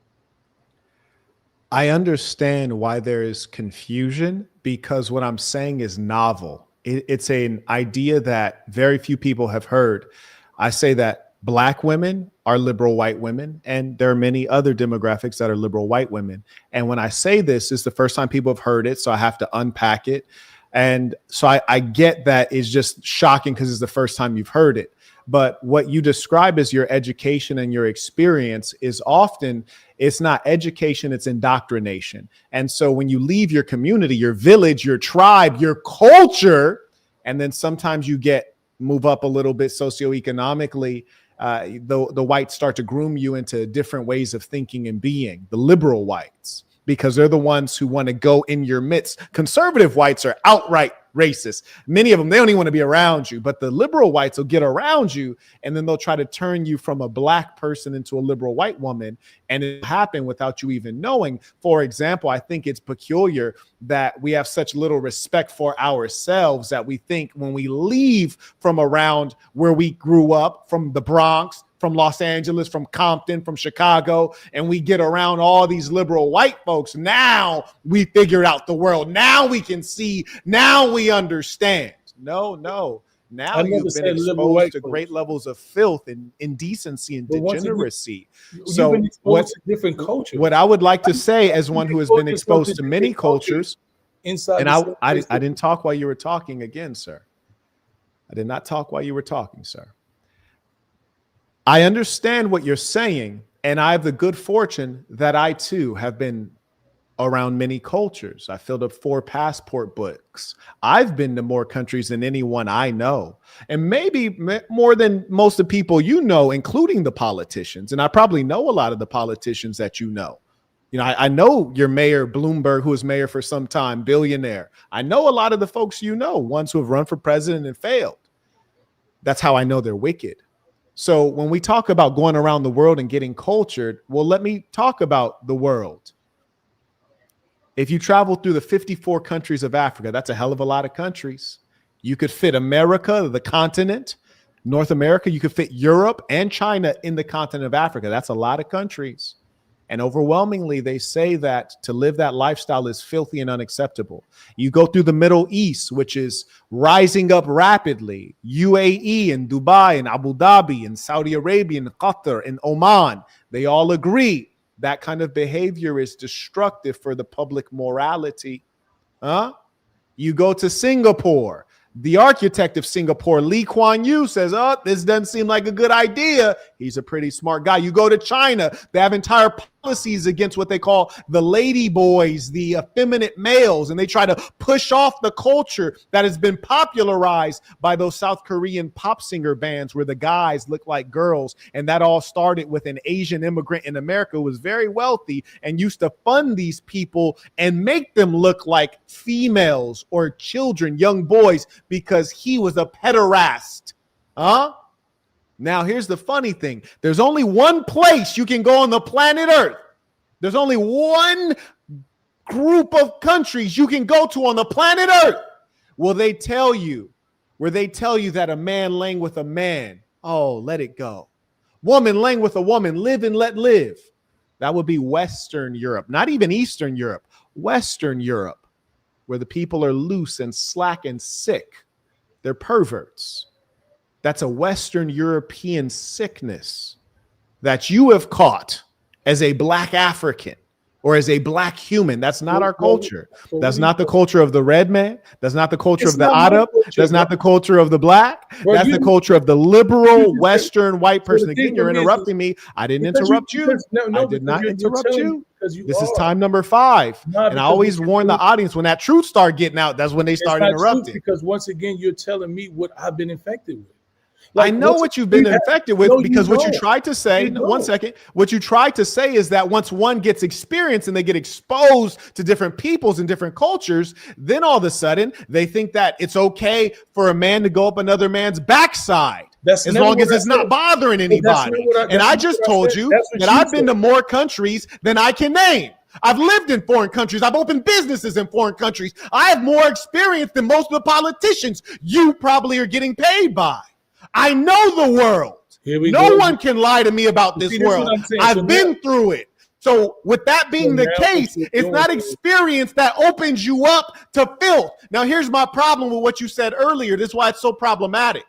when you try to tell me accept what they say and accept what they do, because like they were born this way. And then I tell you, I have a master's degree from the Johns Hopkins University, which is the foremost institution in medicine and science on the whole planet Earth. And Johns Hopkins put out a study that is peer reviewed, and it points out two major findings. Number one, there is no gay gene whatsoever. So it's not genetic. They weren't born that way. And then number two, it says that the overwhelming majority of these people have been abused as minors sexually. Okay. 3 times the rate. And in addition, you had mentioned one of them offing themselves. I think it's tragic. It's utterly tragic. But the reason that they take their lives is because they're mentally unwell. The worst thing you can do with someone who is sick is pretend as though they're not sick. Then the sickness eats them till there's nothing left. So what I propose to do is stop lying to them and telling them that they're okay and that it's normal. Tell them the truth. Tell them that they're sick and see if we can find a solution so they don't continue hurting themselves. Marquett, what's the data on that? Yet another study from Johns Hopkins. And there's anecdotal stuff too. But check this out. The data indicates that those who are post-op, those who say that they're transgender, born in the wrong body. I always felt this way my whole life since I was a kid, born in the wrong body. After they get the surgery to mutilate their bodies, you have a higher rate of them taking their life. Now, why do you have that? Because now they're in the correct body. The reason you have that is because in their sick mind, they thought that once they cut off their manhood, they'd feel like a woman. But there's still thousands of genes that say you are not a woman. But most importantly, there's still some trouble in their mind. There's turmoil in their mind that will not be healed by mutilating your own body. And that's why they still take themselves out. And the data indicates that it's a mental health issue. And they're not born mentally ill. Many of them, it's environment, it's reaction to trauma, inability to get over it. Okay. So that's why I address it, because it is a great sickness that is spreading through the land like a pestilence. And that's all I have to say about the Skittle Guzzlers. We don't have to get into it. I'm responding to you because you went pretty hard about them. Really, and now I just gave my response to the Skittle Guzzlers, and we don't have to talk anymore about the Skittle Guzzlers. To you. So first of all, we never even had a conversation about trans, because I understand trans, so I can't even give you that, right? I want to ask you this. Have you ever seen a homosexual person stop being homosexual? Yes, sir. There's a famous one. His name is Little Richard. He lived his life as a degenerate, and then he gave his life over to God. Now, mind you, I don't promote slave religion. I don't promote it at all. But he gave his life over to God, and then he explained that he knew he was wrong when he did that, and he never looked back once he stopped doing that, and that's public record. And he's a famous person that we can both use as a reference point. Do you mind if I acknowledge some of the points, some of the people who have sent in their comments or question? Okay. Okay, I'm just do that real quick, just a little bit of housekeeping. And by the way, folks, if you have comments or questions for the gentleman, or you want to say, hey, Mysonne, I agree with you, bro. This bald head nigga crazy. I agree with you. Feel free to send it in right now at this time using the information below. If you're on YouTube, you can use the Stripe link as well. May I acknowledge Kareem supporting the work. He used the Stripe link to show his support. That's in the description of the YouTube video. Shout out to Frank as well supporting. We appreciate you.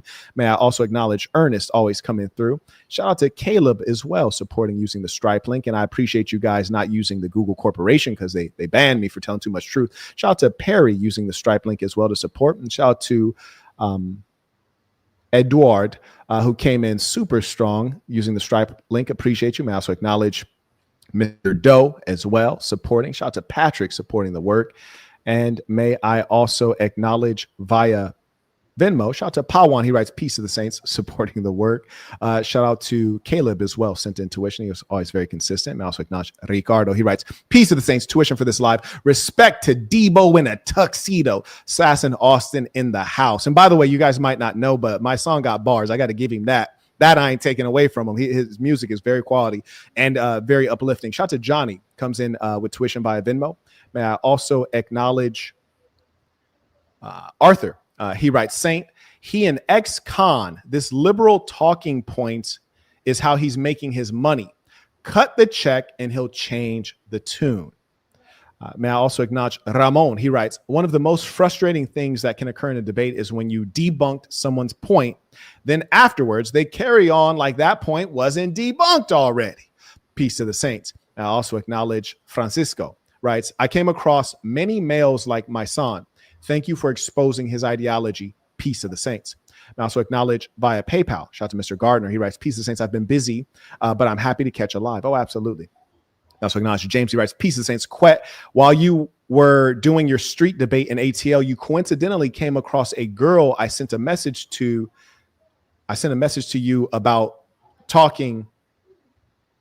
Damn, I'm sorry, bro. Like, you got to throw in some more punctuation. I'm gonna have to skip this one for now. I want to value this gentleman's time, but feel free to send that back to me later. Shout out to Alvin. He writes, peace of the saints. Any man willing to live with his hand out must have his hand cut off so that those unfortunate to have him as their leader don't replicate such a disease. Church. Shout out to Wayne, writes, peace of the saints. Tuition. I also acknowledge Roderick as well, supporting the work via PayPal. Shout out to Nicaragua, saying, writes, peace of the saints. Damn good debate. Suit fresh as usual. Rizzy Rich. Shout out to Saul, supporting the work. I also acknowledge Calvin writes, I cannot spectate this level of game for free. I must support. I admire how you make it look effortless. Peace to the saints. Yes, indeed. Shout out to James. He writes, don't believe in black unity for this reason. Every time he talks, it sounds as if a white liberal woman is talking. He will always make sure to put the black women on a pedestal. He's not too intelligent, so what he perceives as intelligent black women are most likely imbeciles.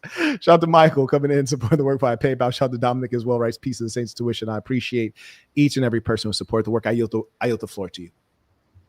So two things I want to say is, first of all, I didn't tell you that I believe that you should agree with anyone. Right? That was never my position, because what I said was my agreement doesn't stop their reality.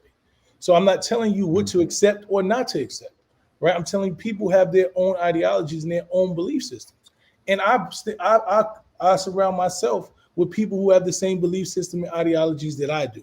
Do I have conversations with other people to understand what they understand and then try to get an understanding of their reality? Yes, I do, because I want to learn. I don't want to be ill-informed. I don't want to just take information based off my perspective when I can't even have a perspective about something that I've never experienced. So yes, I have conversations with people. So I'm not telling you what to believe or agree with. That's the main focus that I want. Understanding that my ideology is that we are all individuals and we have a different mentality. We have a different makeup, physical, mental, emotional. Like, whatever you believe, if you believe that it's a mental illness that they acquired after birth, that's your perspective. But if you have conversations with most of them, that's not their perspective, right? If you believe that a person who is gay changes to be straight again, I've never seen that. You say Little Richard has done it. I've seen a lot of people. I can play the video. So listen, you can play the video, but I've heard men saying that they stopped being down low and still was down low. So that's just a conversation. I'm talking about in reality, I've never seen it. I've heard people say it. I've watched people go to church and say, "Oh, I'm not gay no more," and then they find out that the person was gay. So I've seen the reality change. So we can have a conversation about what somebody told you. I'm talking. No, I don't want to talk about the Skittle Guzzlers anymore. Yeah, that's what I'm saying. So I'm just talking about me saying to myself that, understanding that the level of disgrace and humiliation that gays have gotten for years, for them to still fight for a way of life that is clearly against what most people want, and still have to live in that and live in shame for all their lives, there has to be something to that. So that I want to understand that mentality, right? So when a person tells me that they feel the same way about being gay as I feel about being heterosexual, that makes me think, like, wow, if you feel that strong, then it's nothing I can do with this. I just have to respect you for being who you are and respect who I am. I just think that in this conversation, me having a conversation with your audience, I know most of them think like you, so it's cool. If we were having a conversation with my audience, then 90% of them will be saying that you're crazy. So I'm cool. But your audience is not real black people, though. I just want that to be clear. Those are not real black people. It's impossible for you to tell me that. No, they're not real black people. I'm around real black people every day of my life. I'm around real black people every day of my life. Real black people do not condone that at all. It's not about. There's not about condoning anything. It's not. That's not our culture. See, once again, you see what I mean? You keep using the wrong words. Condoning and letting someone else live their own reality. I've never said I condone or don't condone. No, you do condone it. Why won't you just be real with me, man? I mean, you just took out 20 minutes to give a Martin Luther King speech on behalf of the homosexuals, and you're talking about you're not an ally. You are an ally. That's the only thing. That's the problem today. Is like we want to talk about being men, but if you're gonna be a man, just stand on it. I'm standing on mine. I'm in the unpopular position. You're in the popular position. That's easy to stand on. I'm standing alone out here. But listen, what I'm saying, it's not about standing alone. I'm just trying to tell you, my position is not a popular or unpopular It is position. popular. It's my position. Homosexuality is all over TV and Netflix, and like, Homosexuality is Barack all over Obama the world. invited these people They 3 times to the represent- White House. They represent about 3% of the population, 4% of the population. So they all It's really 1.5%. Okay, so whatever it is, so cool. But what I'm just trying to say that's such a minute issue. The reality, the things that I'm dealing with. That's why I said 3 times. I don't want to talk about. So what I'm saying, the things that I'm dealing with. No, you're the one that keeps saying that.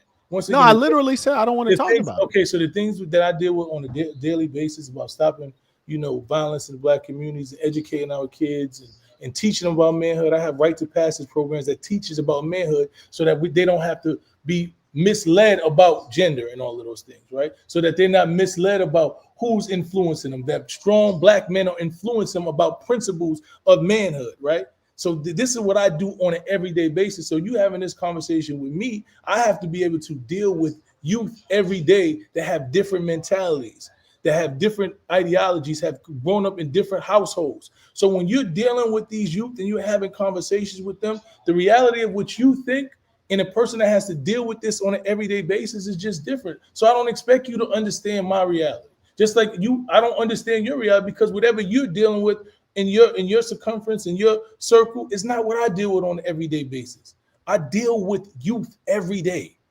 Like I deal with at-risk young Black men, women every day on a daily basis. So my conclusion of coming to what I come to is about direct contact. It's not about what I think. It's not about what somebody else told me to think. Right, so just like when the numbers are conflated and they telling us we're not in a recession and that people are No, it's definitely a recession, okay, but it's been one for a but while.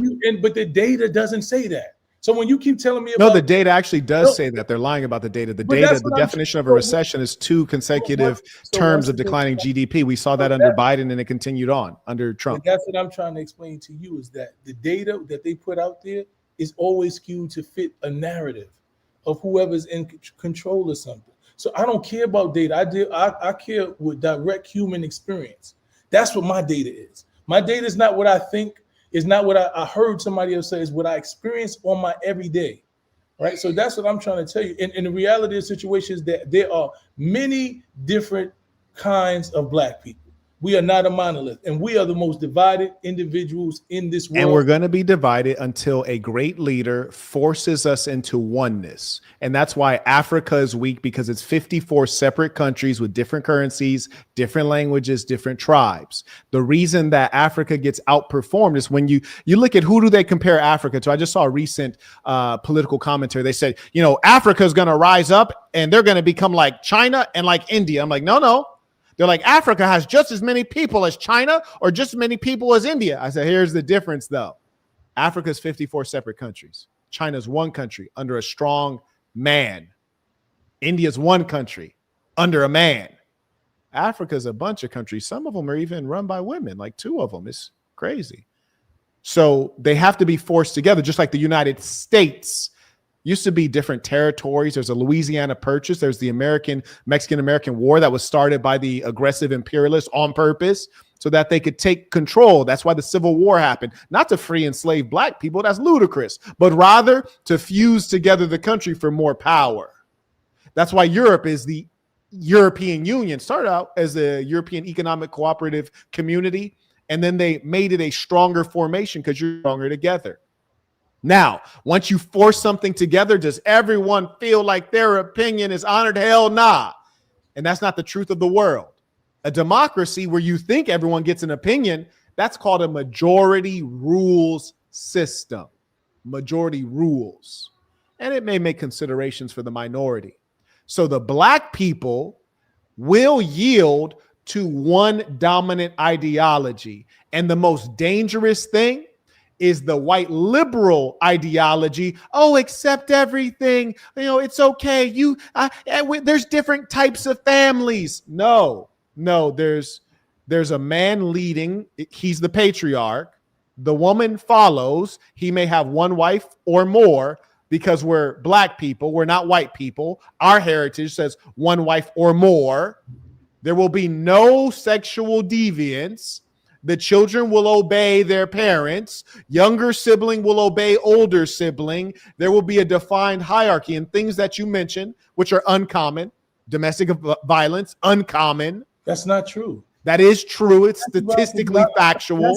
It's uncommon. Okay, here's a test. Watch this. Everybody watch this. What is the data that supports that domestic violence is common? What's the data? Domestic violence is probably the highest violence inside, especially in New York City right now. It is the highest. Okay, what's the data? I'm going to look it up right now. What's the data that domestic violence is common? It is rising.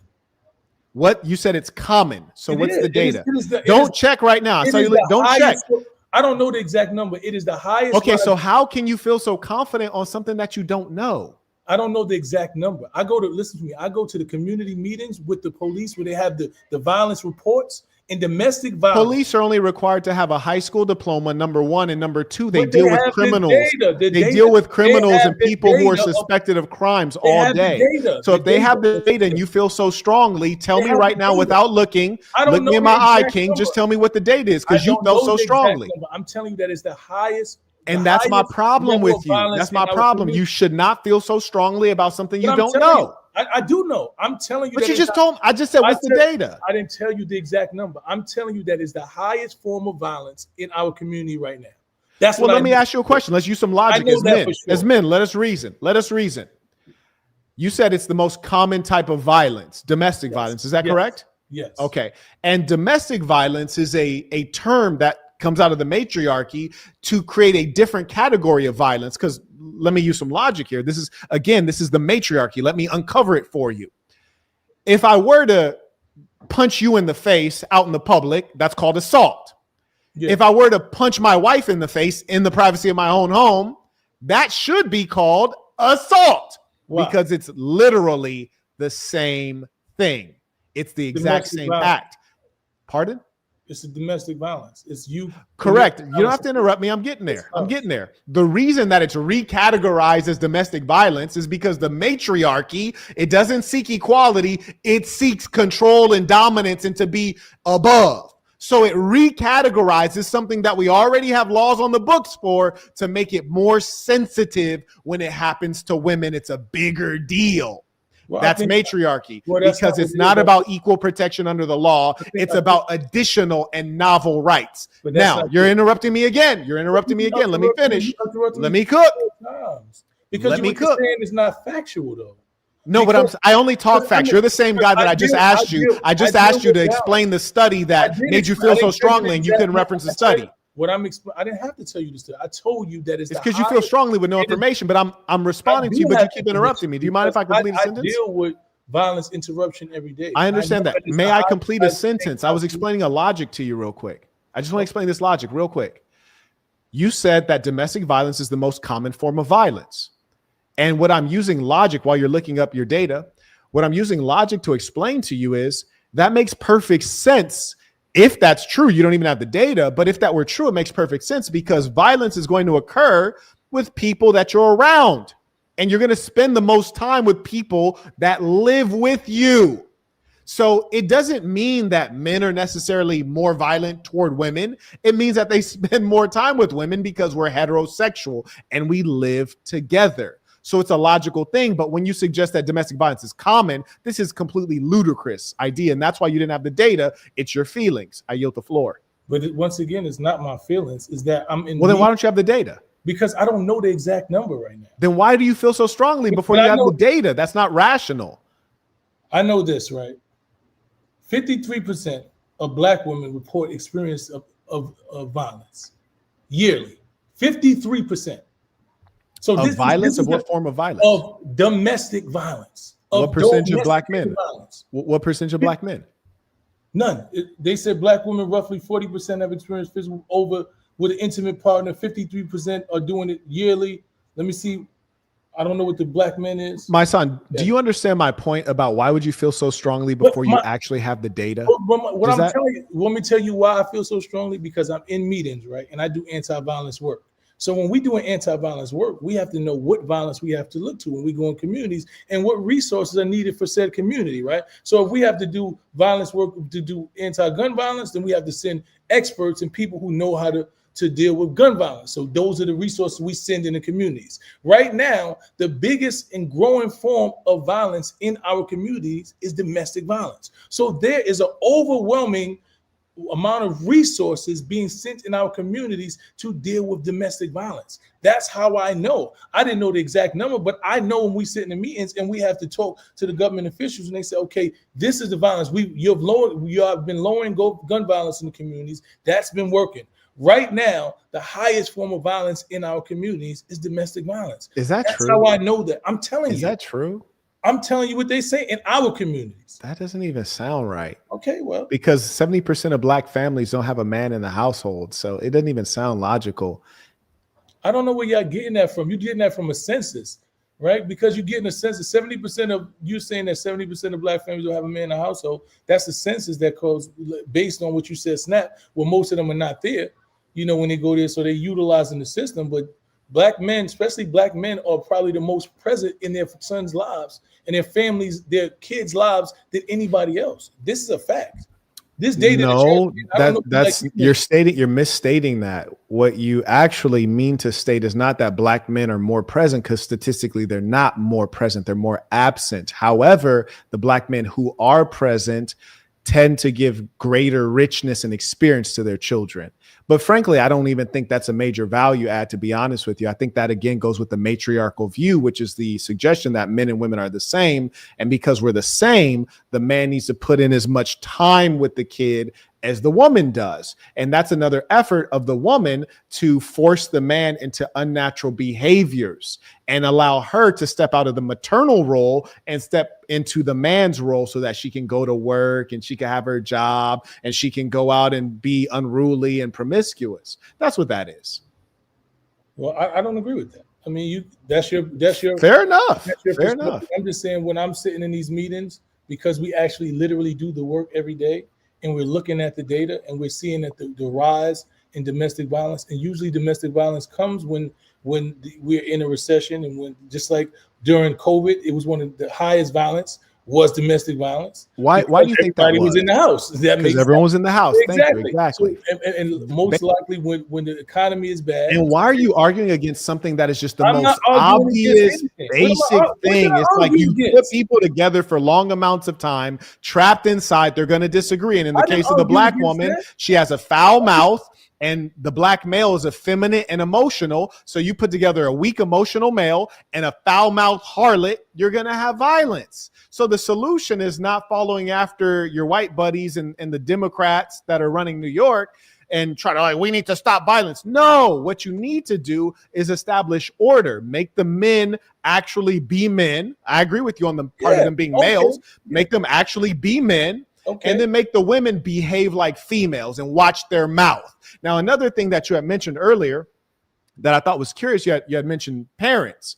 And parents are hugely important, but somehow there's a disconnect between the idea that families are breaking apart, meaning the concept of the parent does not exist very much when you have SNAP benefits and welfare, because that deconstructs the family. Most of the things you've suggested haven't made logical sense, because you say the government's our enemy, but you want to rely on the government. You say that Black people can be so productive, yet they're not taking advantage of them using SNAP benefits and welfare at 200%.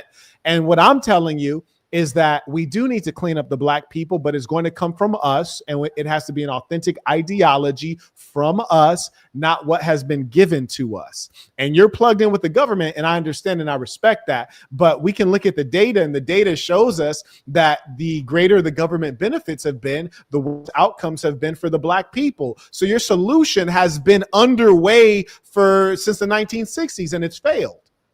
Well, I'm not. My solution was never that we should depend on the government. You're talking about reparations. Yeah, well, we deserve reparations. I didn't say that we should stop working until we get reparations. Yes, we definitely deserve reparations. Wow. That's not even a conversation. If you don't believe that the people if you don't believe that the people who are chattel slavery deserve reparations, do you built in America? Have you studied history? Have you studied history? Yes.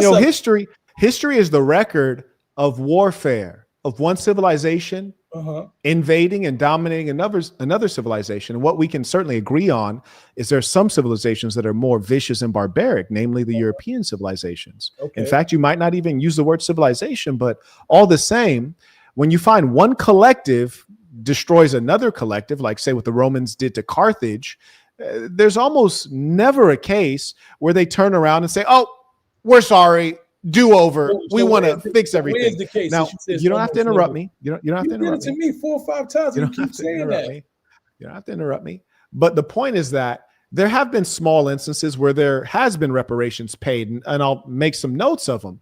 The Japanese, it was a very small portion of Japanese, nowhere numerically comparable to the large population of the Black American. So that's number one. Then number two, you had the Jewish population has been very well compensated. Again, numerically a smaller population, but most importantly, they're a white population. So you got to factor that in. They're actually a part of the tribe that's compensating them. Then there's a third situation where there's reparations, which is the Native Americans. They were nearly eradicated. Their population is so damn low that I didn't meet my first Native American in America until I was 25 in northern Michigan. So the thing that you have to focus on is the truth is the Black people are the most hated. They have no friends in general. Black people don't even like Black people, but certainly the idea that the white ruling class is going to give you the sons of slaves, the children of slaves, is going to give you anything back. If you believe that, you're completely deluded. They didn't even give you 40 acres and a mule. And here's the thing, that was enshrined in law. And in some cases they did give it, and then they stole the land back as a point of fact. So the idea that you have to go with your hand out, I think, is pathetic.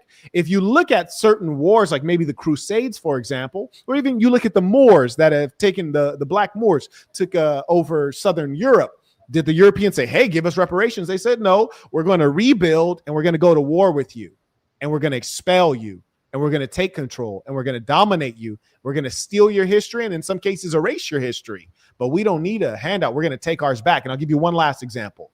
You mentioned Adolf Hitler earlier, and like strangely, you were saying that, you know, he ruled with his mind. You also forgot that he ruled with blitzkrieg and a tremendous amount of violence that the world had never seen before. Factor that in. And what I want you to understand about the Germans is when they were destroyed in World War I at a level, and they were facing huge levels of inflation and poverty and shame, just like the Black people, poverty, shame. They said, you know what? I tell you what. We don't need anything from you people. We're going to rebuild because we believe in ourselves and we're going to make you respect us. And if you don't want to respect us, we're going to take our respect. I would never identify with you or the community you're talking about because my community, the Black people I lead, the good people I lead of all races, we're a strong people. We're a capable people. We're a proud people. And if we're owed something, we're going to take it. You heard me? If we're owed respect, we're going to take it. If we're owed money, we're going to take it. As men, we won't be begging. And I can assure you, there's no ear to your begging. Well, it's not about begging. It's about reparations owed for harm done. If you're not begging, then take it. Why don't you have it then? If you're not begging, why don't you have it? We live on land. We in enemy's territory, and we've been indoctrinated into the enemy's territory. We have been indoctrinated? You. It's not we. It's not me. So what happened? So why haven't the people like you who haven't been taking it back? Because there's a bunch of y'all. I always have these conversations. Right as we speak. I'm on 62 acres of land. I always have these conversations, and I know a bunch of people that got land, and they got about 20 or 30 of them. But I'm talking about the collective of Black. It's 48 million people, Black people inside of America. Mm-hmm. I'm talking about when you can galvanize half of them. Or 2/3 of them. Only need 5%. Okay, if you can galvanize 5% of them, we've been having this conversation with people saying we don't need this from the government. And all the time, none of those people who have said it have done anything to do it. And when they do, that's not true. You ever heard of the Nation of Islam? You ever heard of the Most Honorable Elijah Muhammad? Yes, they did great things. They had farmland. They had stores. In fact, New York was a major epicenter for this thing, and they did extremely well. But I tell you, when they got poisoned when Malcolm X became you. When Malcolm X started espousing the views of the white liberal and when he started working with the government and he betrayed his own people because he left the core of what Black folks are. That's when the movement fell apart, when we were infiltrated. Well, I'm just so you lie. You lie and you suggest that we have never been able to separate from the government and thrive. The Nation of Islam separated from the government and thrived very well. I love the Nation of Islam. I've been raised underneath the honorable minister, so I know what's going on within the nation. But if you were raised under the brother minister Louis Farrakhan, you would know that the Skittle guzzling is a vile abomination, and you wouldn't tap dance when I ask you, are you indifferent, against it, or an ally? So brother minister Louis Farrakhan would condemn something like that. Am I wrong? You're wrong. No, I'm not wrong. I've heard it myself in Mosque Mariam in Chicago. When the last time you heard the minister speak? When is the last time you have heard a conversation? It's been years. Okay, so you don't know what you're talking about. I do, because it's enshrined in a book by the most honorable Elijah Muhammad called Message to the Black Man. What I'm explaining to you is that I've sat in hundreds of the ministers speaking, and the last time the minister spoke about the homosexuality, he made it clear that he has nothing against him. He understands him. He got him in his family. He's saying that we just live a different way, and we understand. We're not anti him. We're not trying to kill him. We're not doing all that. I'm not trying to do that either. That's crazy. So that's what I'm trying to say. That's mentally ill as well. So when you're having this conversation saying he despised, that's none of that language that you're using does the minister use. Where can I want to pull up a video on that one. Can I pull up a video on that one? I want to, because I don't believe you. I'm not going to lie to you. I don't believe that. Okay, pull it up. I'm asking you, can you tell me like what I should search to find such a video? Because I don't believe that. Okay, so you look. All you got to do is look for it. He spoke on it. It's online. Okay, I'm just going to do a simple YouTube search, and I want everyone to watch this so no one thinks that I'm trying to like cook the results or anything like that. So I'm just going to type in Minister Farrakhan, and I'm going to just type in the word homosexual or homosexuality maybe. Okay, and then I'm going to click the share screen. Okay, so here we go. And so all I typed in was Minister Farrakhan homosexuality. Those are old, and once again, I told you. Okay, I'm just explaining to everyone what I did, so it doesn't seem as though I'm trying to like create a particular perspective.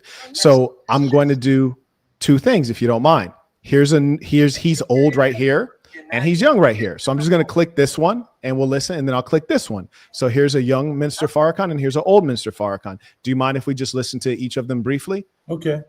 Okay, very good. And in the audience, if you can confirm, were you able to hear him? By nature is inclined to. Can you hear him? Yes, I am fine. Okay, I just want to make sure that the volume's good. Okay, fantastic. Man by nature is inclined to and leans toward the female. And the female by nature leans toward the male. Now we want to know whence came this deviation. Hello. Listen very carefully. I'm listening. The Bible says he changed the truth of God into a lie. And when you pervert the truth of God and make it a lie, then what follows from that is a system of perversion, a system of deviation. We didn't learn this freakish behavior in Africa. You cannot find brothers in Africa walking around with broken wrists. I said that earlier. You don't find women in Africa running with women. We learned that behavior. From who? In our sojourn in America. That part. So since we learned this behavior, we can unlearn. Okay, so I'm gonna cut that because I think we get the gist of that one. And I'm, as promised, I'm gonna go back. So that was young Farrakhan. Here's old Farrakhan. So I'm just got that right there, and it says the Honorable Minister Louis Farrakhan on Black homosexuality. And then I'm just gonna click play here. I love you as a brother. I love you as a sister. But the love of the same sex for one another that's rooted in righteousness is wonderful.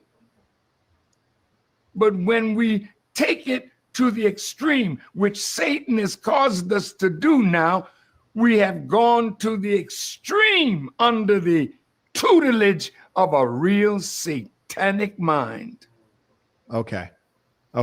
So I'm now going to stop that one because we've heard enough, and I'm just going to repeat for everybody who didn't get it. When he was young, he said, "This is not of us. This is wicked." And then I just played one when he's clearly old. He says, "If you do that, You're under a satanic mind. That's not what he said at first. So you ignored what he said? So you ignored what he said at the beginning? What? So did you What? You ignored what he said, bro? See, this one, Hold on. Wait. I'm just asking you, did you ignore? Did you understand what he was saying? He said the natural love that we have for the same gender in a righteous way, meaning like I have love for you as my fellow man. No. He says that is appropriate, but when you take it beyond that, meaning inappropriate, homosexual, now you have a satanic mind. That's what he said. No, sir. Wow. I want you to explain briefly, and I'm gonna replay it, and then you can re-explain it. Just tell I've been there. I've been in the mosque, bro. You can't tell me. I've been in the mosque. I've been in these recent conversations. I'm not talking about. I'm talking about the recent conversations that he has had. No. Tell me what he just said just now, because I was listening. I'm gonna play it again, because like you're playing games. Like that's crazy. Like. I'm going to play this again. Tell me what the brother is saying, because you're trying to reinterpret. And that's what liberals do. They lie. I love you as a brother. I love you as a brother. So that means not romantic. I love you as a sister. Not romantic. But the love of the same sex for one another that's rooted in righteousness is wonderful. What does that mean? I want you to explain that, because I have a feeling like you're misunderstanding. No, what does that mean? Because I'm trying to tell you. He said, what does that mean? He's saying that he understands that that's their reality. It's rooted in righteousness. But no, use the words he used and then explain it to me. Let me play the one that I know. No, don't play the one you know. We had the brother on screen. I'm asking you, explain based on what he just said. Why are you running? Wait. My son, like we just played the brother Minister Louis Farrakhan in his own words. Why are you running? I'm just saying, why not just explain to me what he just said? Because I got great English language comprehension. What are you doing? We didn't agree to that. Like, why are you? No, because you're pulling up something that doesn't go. Wait, hold on. You said I'm pulling up something. I literally just typed in the query in front of everyone's eyes. Is sin according to the standard of God. People are saying that you're lying on the minister right now. I'm not lying on the minister. Well, then why can't we look at what he just said? Why do you have to go like search out something like he just spoke up? Brother, I'm just trying to tell you this, man, that what the minister has said. You don't have to tell me that. We just played his face. I'm saying, tell me the minister said this, and these words mean X, Y, and Z. So I'm saying, like, quote him and then explain to me, because I understand English is my first language and I'm very good with it. So how did I miss this? Okay, what I'm explaining to you is that the minister has said this is not our way of life, and we believe that it's against the will of God, but he is not against you, and you are his brother and you are his sister. And that's what he said. And that is exactly what I was explaining to you. My way of life and your way of life is not the way I live. The way I live is not something that I live for me, but I'm not against you as my brother or sister. And I do not have anything against you because you live outside of the way that I live. And that's what he has said. The same thing that I said. If that's what he was saying, why did you feel the need to not analyze the video that I just played of him speaking out of his own mouth? Because I've heard the words that he spoke out of his mouth, and I was trying to let you hear the words that I've heard, so we don't have a miscommunication. We were just playing his words, so we don't need to go based on your memory. We don't have to go based on my memory. Brother, you played 30 seconds of a 10-minute conversation, and you said that's all you need to hear. We can go back and play more of it, because I can assure you, I already know how it goes. Okay. Because the brother minister Louis Farrakhan has never once said that being a homosexual is okay. He, in fact, just stated that it's satanic. And we honestly don't even have to be on this topic, because I said six times. I never said that he said it was okay. I said six times. I never said it was okay. You have represented that it's okay. No, yes, you have. You certainly have. And in fact, we're only talking about skittle guzzling because you have persisted in the conversation. Bringing that up. I'm not insisting on it. You keep bringing it up. I said 6 times. We don't have to talk about it. And right after I said that, bring it up. So how did this come up? Because when I stated this, I remember it like it was yesterday. You had said something on homosexuality. Then I replied to it. And at the end of my response, I specifically said, And No, you I said, don't how even do care you about. feel about Why are you interrupting me? homosexuality? Because you're making up stories. You got on here and said, how do you feel about homosexuality? What do you think this, that, and I explained to you my position, and you stayed on it.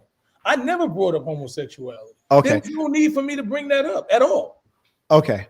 So I just want to make sure that we have an understanding here. So you're saying your position on homosexuality is the same as the brother minister Louis Farrakhan. Is that what you're saying?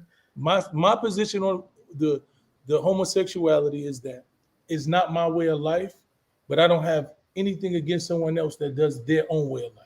Okay, you say you have nothing against them. Would you describe their behavior as satanic? No, I'm not religious. I don't have a okay, religion. so I'm just asking you, would you describe it as satanic? So you can say yes. I don't have a religion. Okay, cool. All right, would you describe their behavior as unnatural? It's a difference than mine. So if we look at calling to, you can say yes or no. Just a yes or no would be cool. It's different than mine. Yes or no would be fine. It's different. And you keep telling me that you're a man, but you can't say yes or no. That's not manly. A man can be black and white. Women live in the gray area. I don't have to demonize somebody. They live in the gray area. It's not a gray area. It's different than mine. I don't have to demonize somebody because they have a different ideology than me. I don't have to do that. I don't have to demonize an individual because we have completely different ideologies. I don't have to do that. I don't have to do that. The problem that we have with our political class is that to get their money from the lobbyists, the people who control them, to get the money from the interest groups, they have to tap dance. They have to lie. They can't say what they really believe. It's easier to be popular. I don't have any political affiliation. Okay, I hear you. It's easier to be popular when you go with the flow, when you go with what's common. It's easy to be popular when you never stand up against anything. It's so easy to say. I stand up against a lot. You don't have to interrupt me. It's so easy to say. It's so easy to say, oh yeah, like, I don't judge. That's what the broads like to say. Oh, I don't judge. I'm not judging. Well, they say that because they don't want to be judged, and the reason they don't want to be judged is because they're engaging in filthy behaviors. There you go again. So the fact of the matter is that it's upon the man to establish the standard. It's upon the man to identify right and wrong. It's not upon the man to deal in the gray area and say, oh, it's, I'm not here to judge. I don't do that, but it's okay. And then you tried to throw that on the Mr. Louis Farrakhan, and he's never said that. He said it's satanic, and he also said it's unnatural. And we just heard him say it out of his mouth. But conversely, we've not heard him say anything good about it, and we've not heard him say that he condones it. But he doesn't demonize. He says, I don't demonize you, and I still love you. He said that it's satanic and unnatural. I don't demonize you, and I just played a clip, and he said it's satanic and unnatural. Did you listen to the full clip, bro? I just heard him say it's satanic and unnatural. Okay. So for you being a person who's not a gay ally, you sure as hell can't just accept where we're at with it and move on. You're really bent. You're bent on the idea that Minister Farrakhan did not condemn them. You're really bent on pushing that. I'm not bent on anything. You are bent on that. And here's the crazier thing. This is why that Barack Obama stuff, that liberal white woman ideology, I know has got hold of you, because you have not been so passionate about discussing the black issues as much as the LGBTQ. And that's the same thing we dealt with Barack Obama. Barack Obama was all about the LGBTQ, and he ain't do nothing for black people. But you're the only one that keep bringing that up. No, that's you. When you go back in this conversation, you started off with, what do you think about gays? Then you said the Minister Farrakhan would be answer. We was talking about who built something in America. And you started talking about the Minister Farrakhan, and you said the Minister Farrakhan will be completely against it. You did that. That was your state. I didn't bring up gays. Once again, you brought up gay. You did bring up gay language, and that started the conversation. You were saying partner, and that's gay language, my boy. That's gay language. Who said that? The word you said partner. You started that way earlier. Started in the gay. What are you talking about? Yes. Let me educate you. You asked me a question. I'm answering your question. I'm going to answer your question. You asked me a question. Let me answer it. You said partner started with the gays, and my answer is yes. And here's how. The gays have made every effort to remove gender from relationships. Instead of saying boyfriend or girlfriend, because these people are non-binary, they can't look below the belt and figure out what they are. They have to introduce gender neutral terms in gender neutral bathrooms. So you're not a boyfriend. You're interrupting again. May I ask? May I respond? You asked me a question. May I respond? What you're saying is not May I respond? May I respond? And when the truth comes out, they always. So what they do is they use the term partner to remove gender from terms like boyfriend, girlfriend, husband, and wife. Partner is 100% an LGBTQ term that they've pushed out to the masses, just like non-binary. And why do you keep interrupting? Why do you keep having to interrupt? You feel so strongly. You're so emotional about this, but you keep interrupting. You're so emotional about it. As a girl. 1 second. You're so emotional. You keep interrupting. You're so emotional. You keep interrupting. I'm asking a question. What if you don't want to refer But you don't have to interrupt to ask the question. Or you're a grown man as a boyfriend, and you don't want to. You don't have a wife or a husband. What would you call that person? What would be a good? I'll give you an example. A lot of guys, especially in the South, you say my old lady. You say my woman. It's been going on for hundreds of years. Okay. The fact that you're playing dumb is very embarrassing because people are watching you and they're like, why is he pretending? I don't like to use the term woman. Why is he pretending as though he can't call a woman a woman? You just said using the term woman is a ghetto term. Did you just say that? No, that's not a professional term. This is my woman. It is your woman. That's some ghetto shit. That's not ghetto. Woman is a word in formal English. It's not slang. This is my woman. That's not ghetto at all. That's slang. No, that's actually not slang. And furthermore, girlfriend is not slang. You can say girlfriend. We've been using that for a long time. You can say it's my wife. You can say it's my old lady. Any individual. We were talking about. So you're trying to justify something that is unjustifiable. Partner came from the LGBTQ. That's full stop. That's a fact. Okay. That's a fact. There's no negotiating. It's a fact. I've never had any conversation inside the LGBTQ area. I agree with you. I totally believe you. I totally believe you. But that's my point. You're so brainwashed by the liberal white woman that you're speaking like her, and you don't know where the words came from. It's just like when white people start trying to talk in slang, and they don't know, like, oh, this word came from Louisiana. Oh, this word came from the Yay area in San Francisco. But they're trying to talk like us, but they don't fully understand the origins because it's not their culture. Similar with you. You're a black man from New York talking like a white woman from Orange County, and you don't realize that word came from the San Francisco LGBTQ mafia. That's what happened. You're a black man. I'm the black man. No, you're a black man. I'm the black man. A black man who's talking like he has he has some complex that he has to prove something. I'm the black man. Or try to sound strong every time. No, it's because you keep interrupting. Every time I talk about your homosexual buddies, you interrupt. That's the thing that you keep doing. You keep trying to sound tough or sound strong. I'm not trying to sound tough because we're not in person. Like I would never try to sound tough. I think you're plenty tough. I don't need to sound tough to you. Like between the two of us, I think we all agree you're tougher. You're tougher. That's what I'm saying. You got that. So why are we trying to sound tough? What are you talking about? I don't know why you're trying to be aggressive or trying to diminish something. No, we're not being aggressive. I just don't condone your ideology. But it's not about ideology. I don't have an ideology, and you keep trying to put an ideology on me. And once again, you said you don't have an ideology. You just don't know what it is. Okay, you don't know what it is. All I'm gonna say is this: we leaving this conversation alone. You have your old lady. You have all that. I was talking about just in general. Two people have a partnership. Now that was my ideology. If that's your ideology is different, cool. I don't have any white woman ideology. I utilize the word partnership because to me, it's two people that come together and they form. That's not where you got that from. Well, you can't tell me where I got something from. No, I know. I can tell you. You just met me today. What are you talking about? Oh, you're the one who invented the term partner to describe your spouse? You invented that? You invented that. Partner been around spouses before. You think that you're the first? No, that's a new thing. When people used to say, "Oh, my partner," they were referring to their business partner. That's how I know you're lying because it was commonly used as a term for business partner. It's only recently being used to describe your spouse. So you're lying. It's not true. No, that's a fact. No, it's only recently been used to you in that term. That's what you were introduced to it. So don't tell me what I learned. Well, then you tell me. Where did you learn that from? Like, how did you invent that? Because at this point, we're going around in a circle talking about the same stuff. Real quick though, how did you invent the term partner to describe your spouse? Anything. I utilized the term because it was more comfortable for me, because I thought I wanted a partnership rather than saying my woman. To me, sounded ghetto, and saying my girlfriend when I'm a grown man is not my girlfriend. And if you're not my wife, then there's no need to say my wife. So the word partner was talking about two people that are in a relationship that you don't actually identify as a girlfriend or a marriage. Is a partnership. It's two people that come together to form a partnership. That was my ideology. Whatever you got or where you got it from, that's on you. I no longer want to talk about this. So let's end this, because it's been 2 hours and I got things to do. And I appreciate the dialogue. Absolutely. But thanks for coming on. Until next time. Okay.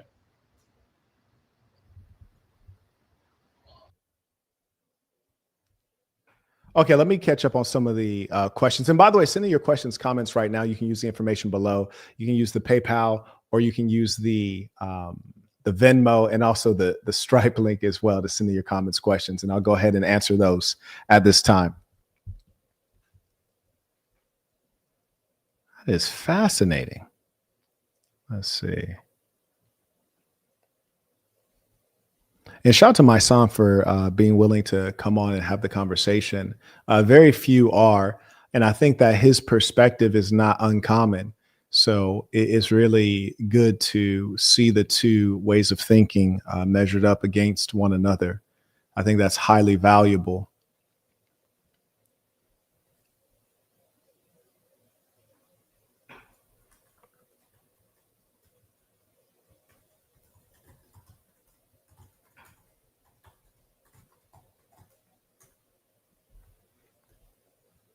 Okay.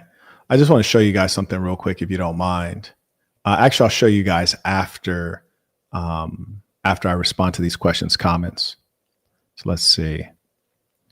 May I acknowledge, shout out to Gary supporting the work. Use the Stripe link in the description of the video. Appreciate you, as did Anthony. Shout out to the real ones. And I also acknowledge Quadre supporting using the Stripe link. And if you didn't support this one, you're wild, because this is really good information and dialogue. Shout out to Charlie Sardi, writes peace to the saints, came in via Venmo. Charlie been rocking with me a long time. It's love. Another Charlie came in right after, came in via Venmo, writes support. And also acknowledge Mr. Bex. He writes, I can't watch right now, but cook him, Saint. And you know what? It wasn't even really, my goal wasn't to cook him. My goal was really just have a conversation. But you know, there are certain things that I just fundamentally know are very dangerous to all of humankind. And those things, I can't lie, they kind of set me off. Shout out to Constantine supporting the work via Venmo. Constantine's always very consistent, writes tuition. I also acknowledge via PayPal. Shout out to Aaron. He writes, it seems like his mind's eye is blind to the culture impressed on his thinking. And that's really dangerous. Thank you for this display of intellectual differences. Peace to the saints. Absolutely. Peace to the saints. You know, the most dangerous thing is that which is invisible to you. You know, in boxing, we always say that the punch that knocks you out is the one that you didn't see. I also acknowledge Nathaniel. He writes, keep cooking, Saint. These devil ideologies need to be eradicated. Oh, I agree wholeheartedly. I also acknowledge James. He writes, excuse the lack of punctuation, character limit. A girl that tried to get maxed out by me a year ago went to ATL, turned into a super thought on Twitter, getting smashed, and started selling box. That's crazy. I thought it was a coincidence that you met her after I sent a chat about 6 months ago. Okay, got you. Shout out to Michael. He writes, damn, are all men from New York fruity now? Bruh. Low key. Low key. He writes, how'd he go from snap to letting women lead to accepting Skittle guzzlers? He's certainly a liberal white woman, sentimentally speaking. Shout out to Reginald. He writes, barbecue chicken. He is so infected, he knows not how ill he is. Indeed.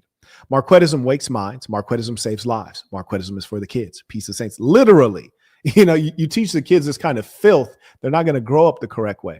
Shout out to Reginald. He writes, this brother, he writes, the brother minister has been a liberal white woman ever since the nation merged with Scientology. Talk about it. I actually did a video on that some time ago. No, it's peace to the Honorable Elijah Muhammad and the true nation of Islam. Mysonne has completely leapt to the other side. And he put bags of money. Yeah, money's persuasive. Shout out to Austin, writes, Peace of the Saints came in via PayPal. And I appreciate those of you who really support good work and good conversation. We really are pushing forward a movement. Shout out to David. He writes, as a man from the Bronx, I apologize for that embarrassing display. I'm extremely disappointed as I have had a long-standing respect for Mysonne. Me too. I still have respect for Mysonne. He writes, he doesn't even see where his foolish ideas come from. Yeah, you know, they won't take light from a black man, but they damn sure will take it from a liberal white woman. I tell you that much, man. And believe it's true knowledge.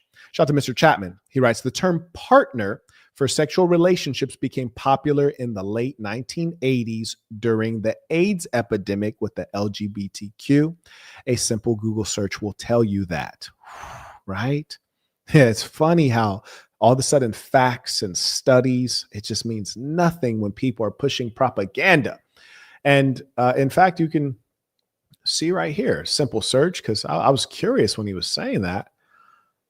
I wrote, did the LGBTQ popularize the term partner to describe a spouse? The answer is yes. You don't even need to read beyond that. The answer is yes. There's done reading, but let's keep going. The LGBTQ community played a significant role in popularizing the use of the term partner to describe a spouse or long-term romantic companion. You don't even need to read beyond that. So the answer is yes, which means Marquett was factual and correct yet again. And one thing you guys will notice consistently is that I only come with facts, data, statistics, studies, logic. And if you ever would see that I'm wrong or inaccurate, I'll apologize immediately. I'm not going to wait till the next stream to apologize. I'll apologize right then and there. But the truth of the matter is, I don't formulate my opinions and then go look for the data. I formulate my opinions based on the data, based on the logic. And, you know, unfortunately, that's not how most human beings are doing it. May I acknowledge Ray? He writes, I've always had a level of respect for Mysonne. That was hard to watch. And why did he keep trying to push you supporting abuse of women after you said you clearly don't support it? Yeah, that's it. I damn near like one like, who hired, bro? I was like, you heard me? Like, it's like they're trying to demonize me so that I don't rise up. You know, that's something that's like straight out of the devil's playbook. As I remind you guys, the greatest tool of the devil is deceit. Shout out to Joseph, writes, tuition, Peace of the Saints came in via Venmo. Appreciate you. Respect. Book. You know, this is why I always remind that I don't identify with folks just because they're black. I identify with folks based on their values. Do you have good values? Because I can tell you, I don't identify with Barack Obama. I don't identify with Mysonne's values. I don't identify with Lil Nas X. I identify with the good peoples of the earth, be they Arab, Indian, white, Latino, European, what have you. And it's on the basis of good values, because we are actually in a battle of good and evil, of truth and lies, and it is a cultural war. And those who would tell you that they don't represent any ideology or anything like that, nah, they absolutely do. And it's in that position that they are being deceitful. Because here's the thing, if you don't represent any position, if I argue against sexual deviance, you wouldn't defend it. You just like, you just kick back like, bro, what that got to do with me? But if you defend it, you've exposed your ideology and your position. What can you do, man? Shout out to Lord Geotron supporting using the Stripe link. Appreciate you. May I also acknowledge Matthew. Shout out to Matthew. Matthew's a real one. Been with me a long time. Good brother. Shout out to the young boss who is getting a bread right. Love to see it. So one thing I want, and I didn't even get to all of my points, but one thing that you'll notice, and these are the kind of things I describe in the Master Communicator course. You can find it at school.com/Marquett, SKOOL.com. In that course, I have 2 separate lessons that talk about debate tactics. Not only is it going to make you more effective as a speaker, and in the case of those 2 lessons, a debater, it'll also improve your ability to see what the other person is doing tactically and strategically and be able to call it out. And that's why at the very beginning, I introduced the gambit, the purpose of our discussion, the motivating force. And I said, hey, he commented on my clip with Willie D, and he disagreed. And this is what I said in the clip, and this is what he said in response. Let's have a discussion about this. Soon as we start having the discussion and then I start using facts, logic, and statistics, he immediately says, you beat women. You believe in beating women. I'm like, yo, what the heck? What are you talking about? Where'd you get that? Oh, I saw another clip on your page. It's like, bruh, come on, man. Come on, man. Like, that clip is not even the basis of our current discussion, but this is the kind of things you see on CNN. It's the gotcha moments trying to set people up. And so what I did was the wise thing of calling it out so everyone could see, like, hey, we're supposed to be talking about SNAP benefits. Out of nowhere, he's talking about woman beating. Now, mind you, here's the kicker. I never hit a broad in my whole life. I don't have no cases for domestic violence. I don't have any woman that could show up and say I DV'd her. So why are we even talking about this? It's strategy.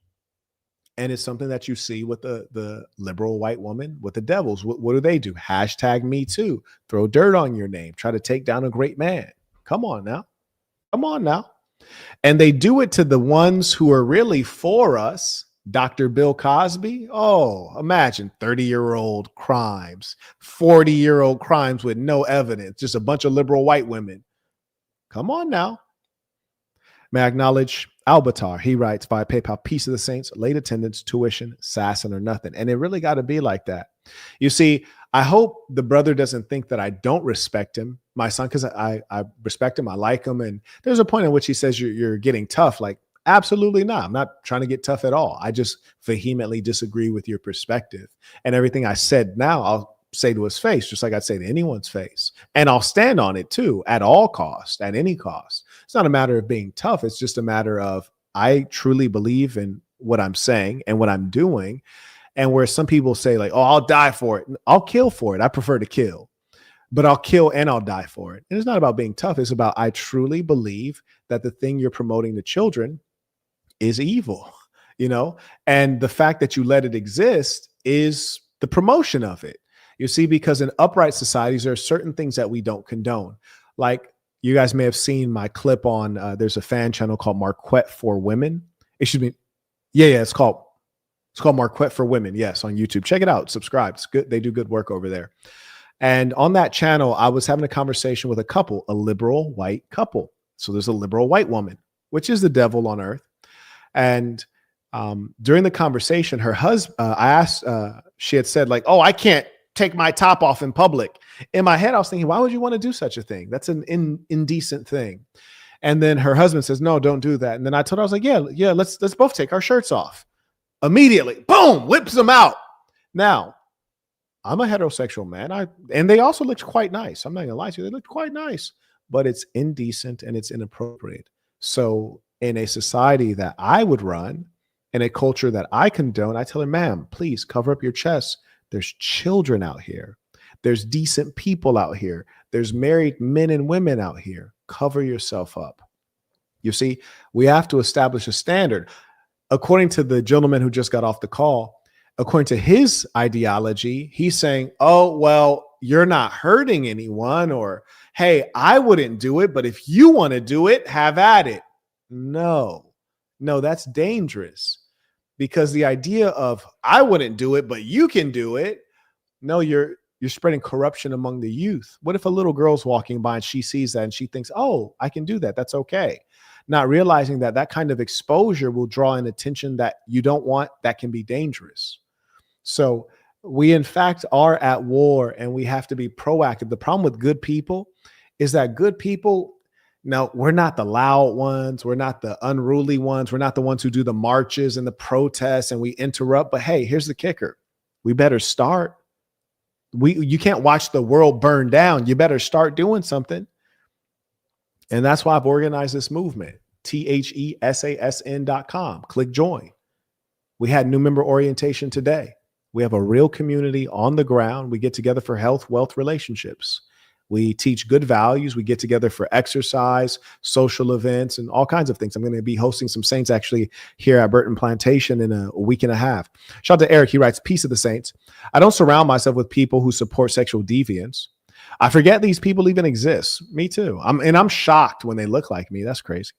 It's fascinating to see these alleged heterosexual males defend homosexuality so strongly. We have to give the devil their due. Their propaganda is effective. Oh, yes, absolutely. Like the fact that he thought that he like created the term partner. Like he just started using that on his own because it makes sense. He tried like nah, bruh. That was wild to me. And that's when you know that propaganda, high quality. Ladies and saints, I'll give you a little bit of time if you want to send in any final comments, questions, tithes, or tuition, you can do so. You know, I find it funny that when I pulled up the clips of the Honorable Louis Minister Farrakhan, all of a sudden he didn't want to look at the clip. He didn't want to entertain it or discuss it. And that really hurt me to see that, you know, there's something driving him that wasn't the truth.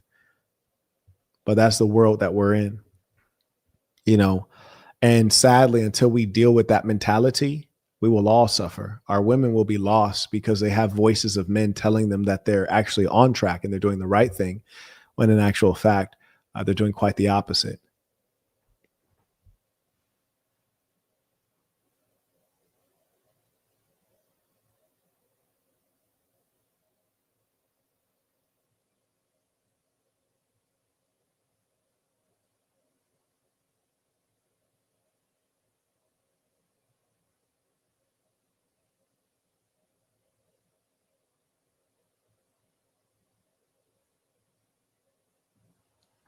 Yeah, but shout out to Mysonne, good brother. If you want to check him out, you can check the gentleman out on Instagram. I want to tell you his Instagram handle because we never actually got to do that, and I do want to honor that brother.